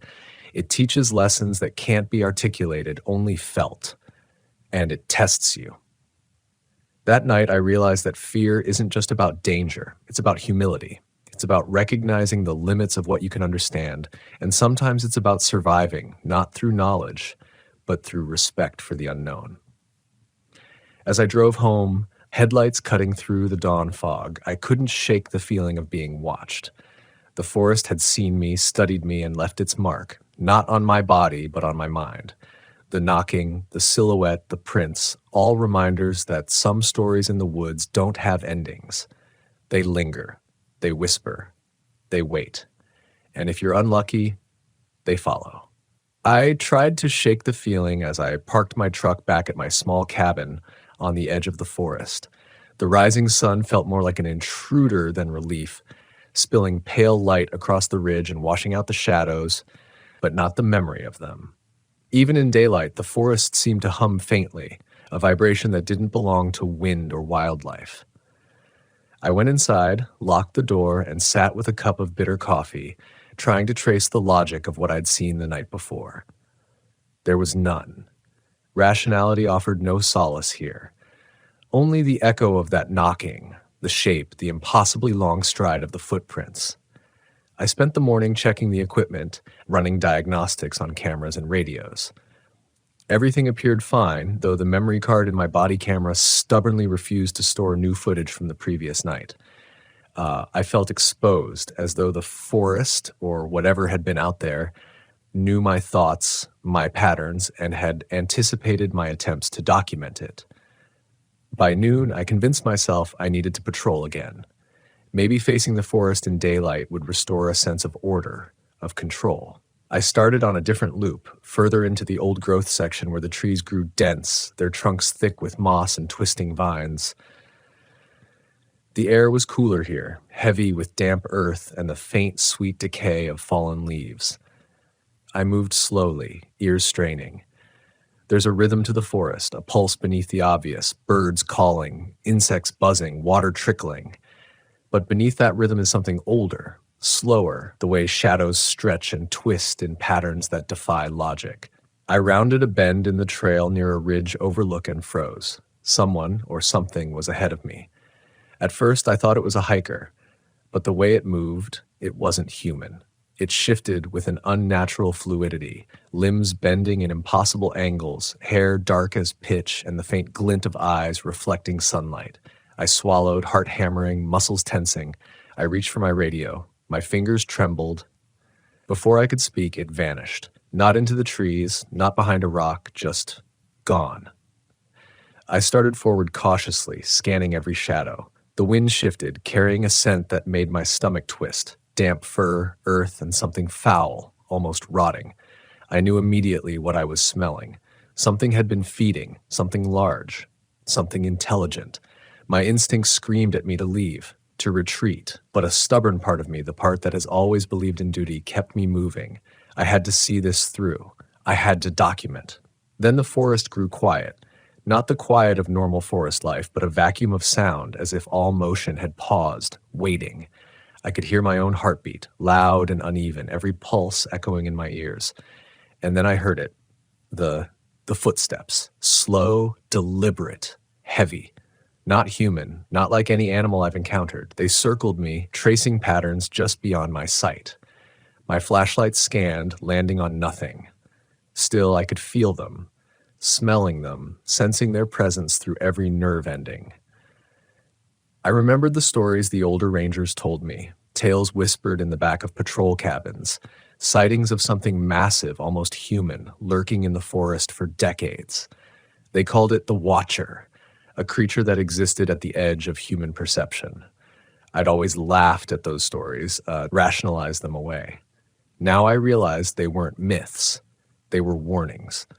Lessons about survival and the thin line between rational thought and terror. I reached the top of the ridge, where the forest dropped into a shadowed valley. I set down my backpack to scan the area, and that's when I saw the cave. Half hidden behind a curtain of vines and fallen branches, it gaped like a wound in the earth. Something deep inside seemed to pulse, beckon. I felt an irrational pull toward it, a whispering that wasn't sound but thought, tugging at my mind. My training screamed to turn away. Every instinct told me to leave. And yet, I stepped closer, flashlight cutting through the darkness. The air grew colder as I approached, damp and musty, carrying the unmistakable scent of decay. Inside the cave, shadows writhed. I heard the scratching first, nails or claws against stone moving rhythmically like some monstrous heartbeat. And then I saw them. Scratches on the wall, deep, deliberate, the size of human arms, but angled like something unnatural. A warning, or a message. I tried to turn back. The forest outside the cave had changed while I was inside. Shadows deepened, trees seeming to lean, roots curling across the trail as if alive. The knocking returned, louder this time, resonating from the stone around me. My body screamed at me to run, but my mind refused. I had to understand. I had to know. Then I heard a growl, low, guttural, vibrating through my chest. It came from the back of the cave, deeper than my flashlight could reach. I froze. The sound was patient, measured, like a predator studying its prey. I whispered a name, any name, but the sound got caught in my throat. The growl shifted, almost a chuckle. That sound, that awareness. My mind reeled. This wasn't just an animal. This wasn't just a shadow. This was something that had been watching, waiting, and now it knew I knew. I stumbled backward, breath ragged, heart hammering in my throat. The scratching intensified, now echoing in rhythm with my own panicked pulse. The floor of the cave was wet, slick with mud, and something darker, something that smelled of iron and rot. My flashlight flickered, and in the brief darkness, I saw it, half glimpsed, towering, hunched, hair matted, eyes glinting with a feral intelligence. It lunged, or maybe it just appeared there. It didn't matter. I ran. The retreat through the forest was a blur. Roots tore at my boots, branches slapped my face, and still I could hear it following, stalking, moving with a fluidity that no human could match. My lungs burned, my muscles screamed, but I didn't dare stop. The forest itself seemed to conspire against me, shadows bending, sounds misleading, paths twisting, and through it all, that metallic, coppery scent clung to the air, a reminder of the presence that hunted me. I reached the edge of the old growth, the safety of the main trail, and finally collapsed behind a tree, heaving, drenched in sweat and cold. The forest beyond was silent again, normal, too normal. I checked my camera. Footage of the cave of the creature was gone. Only static, only the faintest trace of movement, like a smear across the lens. I realized then that the forest, or whatever lived inside it, didn't just erase evidence, it erased certainty. For the next few days, I avoided the old growth. I stayed on patrol routes near roads and campgrounds, places where other humans were present. But the feeling didn't leave me. The forest seemed alive in ways I couldn't comprehend. Shadows moved at the corner of my eye. Footsteps echoed behind me in the night. Every time the wind shifted, I smelled that same metallic tang, and my chest tightened with recognition. I tried to rationalize. Maybe it was a bear, a rogue hunter, some animal I didn't recognize. Maybe it was exhaustion, stress, imagination. But deep down, I knew the truth. Whatever it wasn't human. It was ancient. It was patient, and it had taken notice of me.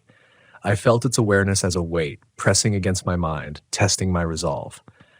I realized that fear wasn't about being attacked. It was about knowing that something exists beyond comprehension, something that can watch, follow, and manipulate without effort. That night, in my cabin, I couldn't sleep. I sat with the lights on, coffee cooling beside me, body tense. Every rustle of leaves outside, every snapping twig made me flinch. I knew the forest had changed for me. My confidence, my sense of control had been stripped away. The first encounter had been a warning. This second one was a lesson, and I had yet to understand its full meaning. As the hours passed, I realized that surviving here required more than knowledge or courage. It required humility. A recognition that the forest holds secrets we are not meant to unravel, that some truths exist only to test the limits of our sanity. And yet I couldn't leave. I was a ranger. My duty was to protect, to witness, to patrol. That duty carried me back into the shadows, back to where the knocking might return, where the creature might watch, where the forest would remind me, in every shiver of wind and whisper of leaves, that fear is not weakness. It is the most honest measure of our place in the world. I couldn't shake the pull of the cave. Days passed, but every time I closed my eyes, I was back on that ridge, staring into the yawning darkness. The forest seemed to breathe differently around me now, slower, deliberate, as if it was learning how I moved, how I reacted. Sleep became a tenuous illusion. I would lie awake, listening to the whisper of trees, the occasional rustle that sounded like footsteps just beyond the cabin walls. Every instinct screamed to leave, to run far from this place, but part of me, stubborn and foolish, wanted to know more. One evening, I finally returned. The fog hung low, curling like smoke across the forest floor. The creek gurgled quietly, its water dark, reflective. I approached the old-growth section cautiously, every nerve taut. The air smelled of wet earth, pine, and that same metallic tang that had become almost a signature scent, a warning encoded in the forest itself. My flashlight cut through the mist, illuminating the familiar mossy trunks, the roots coiling like veins across the trail. When I reached the cave, it was different. The vines had shifted, partially obscuring the entrance, like the forest had tried to hide it. I hesitated at the threshold, feeling the pulse of the air inside, thicker, colder, heavier. It was alive in a way that defied understanding, pressing against my chest and lungs. I thought about turning back. I thought about every rational explanation: animals, shadows, stress, imagination. And yet, I stepped forward. Inside, the darkness was oppressive, absolute. My flashlight barely penetrated the blackness. The floor was slick with mud and something else, something iron-scented. The walls bore more scratches, deeper and fresher than before, like claw marks left in a deliberate pattern. I traced them with my fingers, a chill running down my spine. These were not random. They were a language I couldn't read, but felt in my bones. I could feel eyes on me, just beyond the reach of my light, and every instinct told me to flee. Then I heard the low, rumbling growl vibrating through the stone beneath my feet. It came from the back of the cave, where shadows pooled like liquid. My flashlight flickered, and in the brief darkness, I thought I saw movement, massive, hulking, fluid. I swallowed hard, tasting the copper tang of fear on my tongue. My mind raced, weighing every escape route, every defensive action. But part of me, stubborn, foolish, reckless, wanted to see it, to confront it. I stepped further in. The growl shifted, almost like laughter, low and guttural, reverberating off the walls. I felt the weight of intelligence behind it, a calculating presence. I realized I was being studied, tested. Every nerve screamed to run, to flee into the safety of sunlight and open trails. But my duty, my stubborn insistence that knowledge and observation mattered, kept me rooted. Then I felt it. A brush against my arm, fleeting, almost imperceptible, like a shadow leaning closer. I spun, flashlight slicing through darkness. Nothing. Only the walls, slick and dripping with condensation. The scratches glimmered faintly, wet and fresh. I realized the cave had a rhythm, a pulse. The walls seemed to breathe, the shadows moving in time with some unspoken cadence. A sudden gust of wind, or what I thought was wind, swept through the cave, carrying with it a scent that made my stomach turn: iron, rot, and something wild and primal. I took a step back and froze. There, at the far end, eyes glinted. Yellow, intelligent, predatory. The creature stepped forward, massive, hair-matted, body elongated and fluid. It moved silently, effortlessly, as if gravity itself bent around it. My flashlight trembled in my hand. I ran. I don't remember how I got out of the cave, only the sensation of wet mud under my boots, roots snagging my legs, the cold bite of fog on my face. Branches lashed across my arms and face, but I didn't slow. The sound behind me, a low fluid pounding, chased me through the forest. My lungs burned, my legs ached, but I dared not stop. I stumbled onto the main trail, breaking through into sunlight, gasping and shivering. The forest behind me was calm, deceptively so. No signs of the creature, no echoes of pursuit, just the deceptive rustle of leaves in the wind. I tried to rationalize, tried to tell myself that it was a dream, a trick of exhaustion. But the scratches on my gloves, the mud on my boots, the lingering scent in the air told me otherwise. The next days were a blur. Sleep was impossible. Every patrol felt like trespassing into a living nightmare. Every shadow, every sound, every turn of the wind carried with it the memory of the cave, of the creature. I began to notice patterns, footsteps that weren't mine, shapes at the edge of vision, sounds that repeated in impossible rhythms. The forest had become a predator, and I was its prey, even when I walked the open trails or camped near roads. One night, I set up a camera near the cave entrance, hoping to capture proof, something to validate my experiences. I left it running while I patrolled elsewhere, returning hours later with my pulse hammering. The footage was impossible to explain. For hours, nothing appeared on screen. Then, at the edge of the frame, a shape flickered. Tall, hunched, hair dark as night, moving in ways no human could. My hands shook as I rewound, frame by frame. It was gone, like it had never existed. Only the faint, lingering copper scent remained, caught in the digital audio, a whisper that taunted me. I realized something crucial. The forest, and whatever inhabited it, didn't play by human rules. It didn't need to chase or attack to instill terror. It merely existed, patient and eternal, shaping my perceptions, testing my resolve. Fear wasn't just an emotion here. Fear was a tool, a measure of survival, a signal that my understanding was incomplete. And yet, I couldn't leave. I couldn't abandon the forest, even knowing the dangers. Duty, stubbornness, and perhaps a foolish sense of curiosity drew me back time and time again. I returned again, each time pushing deeper, closer to the heart of the forest, to the cave that seemed to breathe and pulse with unseen life. And each time the encounters escalated. Footsteps mirrored mine, always just beyond the range of vision. Eyes glimmered in darkness. The knocking returned, now inside trees, walls of rock, even my cabin. My body shook, my mind fractured under the weight of anticipation and terror. And always, the scent, a metallic copper tang, remained, like a signature left deliberately, a reminder that the creature was aware. It wasn't just the fear of being harmed, it was the fear of the unknown, the realization that reason could only carry me so far. The creature, or the forest itself, knew my patterns, anticipated my reactions, and taught me lessons I could not articulate. My memory of events blurred, some moments compressed, others stretched, until I began to doubt what was real. And yet, every encounter left traces, scratches, footprints, scents, that told me the truth was there, waiting, just out of reach. By the time I realized that my experiences had fundamentally changed me, I was no longer the ranger I had been. Confidence, control, certainty, all stripped away, replaced with a constant, gnawing vigilance. Every patrol, every step into the forest became a test of courage, endurance, and sanity. I began to understand that some forces are not meant to be confronted, not meant to be understood.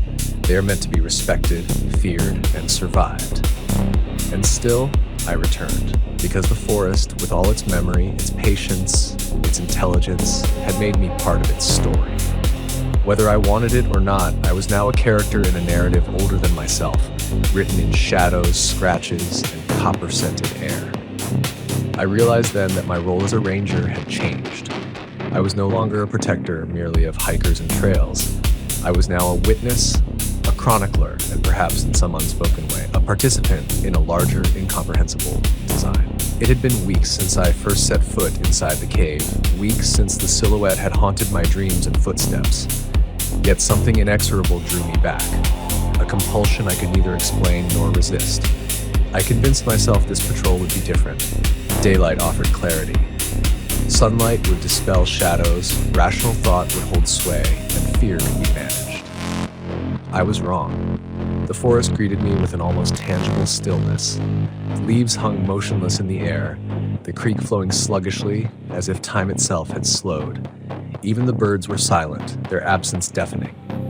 Every step I took seemed louder than the last, echoing like a hammer striking my nerves.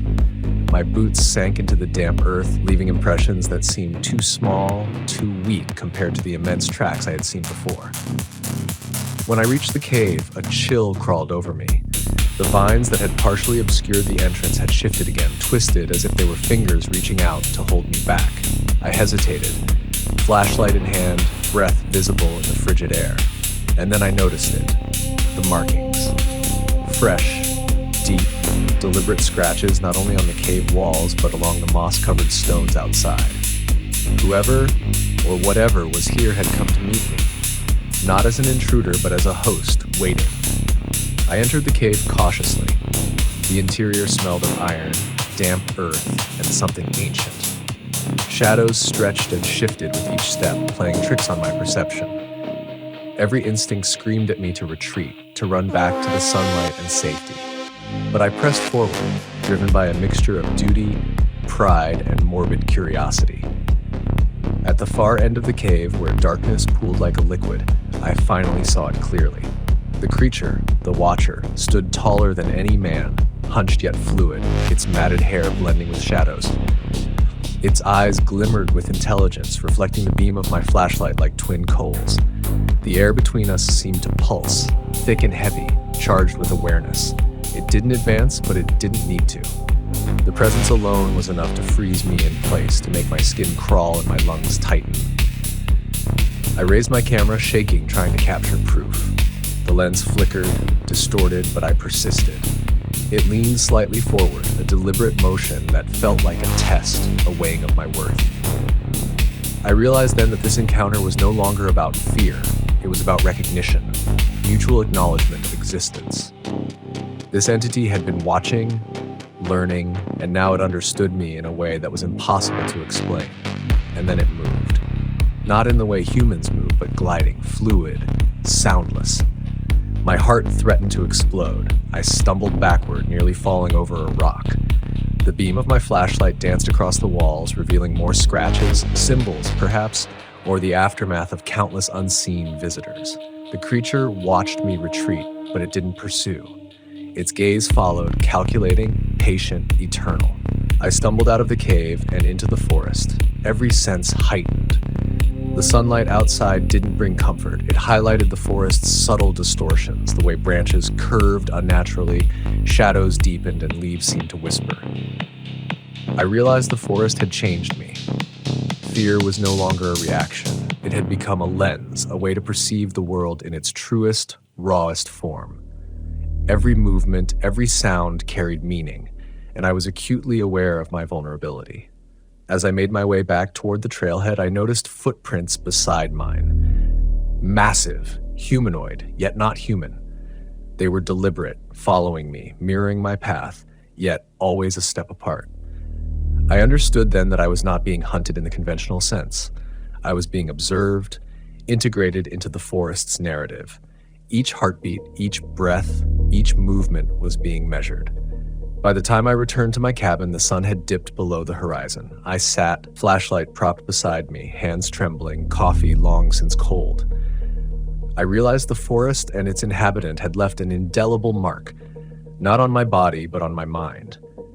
I was no longer a ranger merely patrolling trails. I had become a witness to something beyond comprehension, a chronicler of terror that defied logic, and perhaps a participant in a story that had existed long before me. The following nights were sleepless. I would hear the knocking, faint but deliberate, coming from outside, from trees, from shadows that refused to be explained. I felt eyes upon me even inside my cabin. The forest had taught me a lesson. Certainty is fragile, reason is limited, and survival is measured not by knowledge, but by humility and respect. Fear had become my constant companion, not a weakness but a guide, shaping my understanding of the unseen, the unexplainable. I returned to the cave one last time, not to confront, not to capture, but to acknowledge.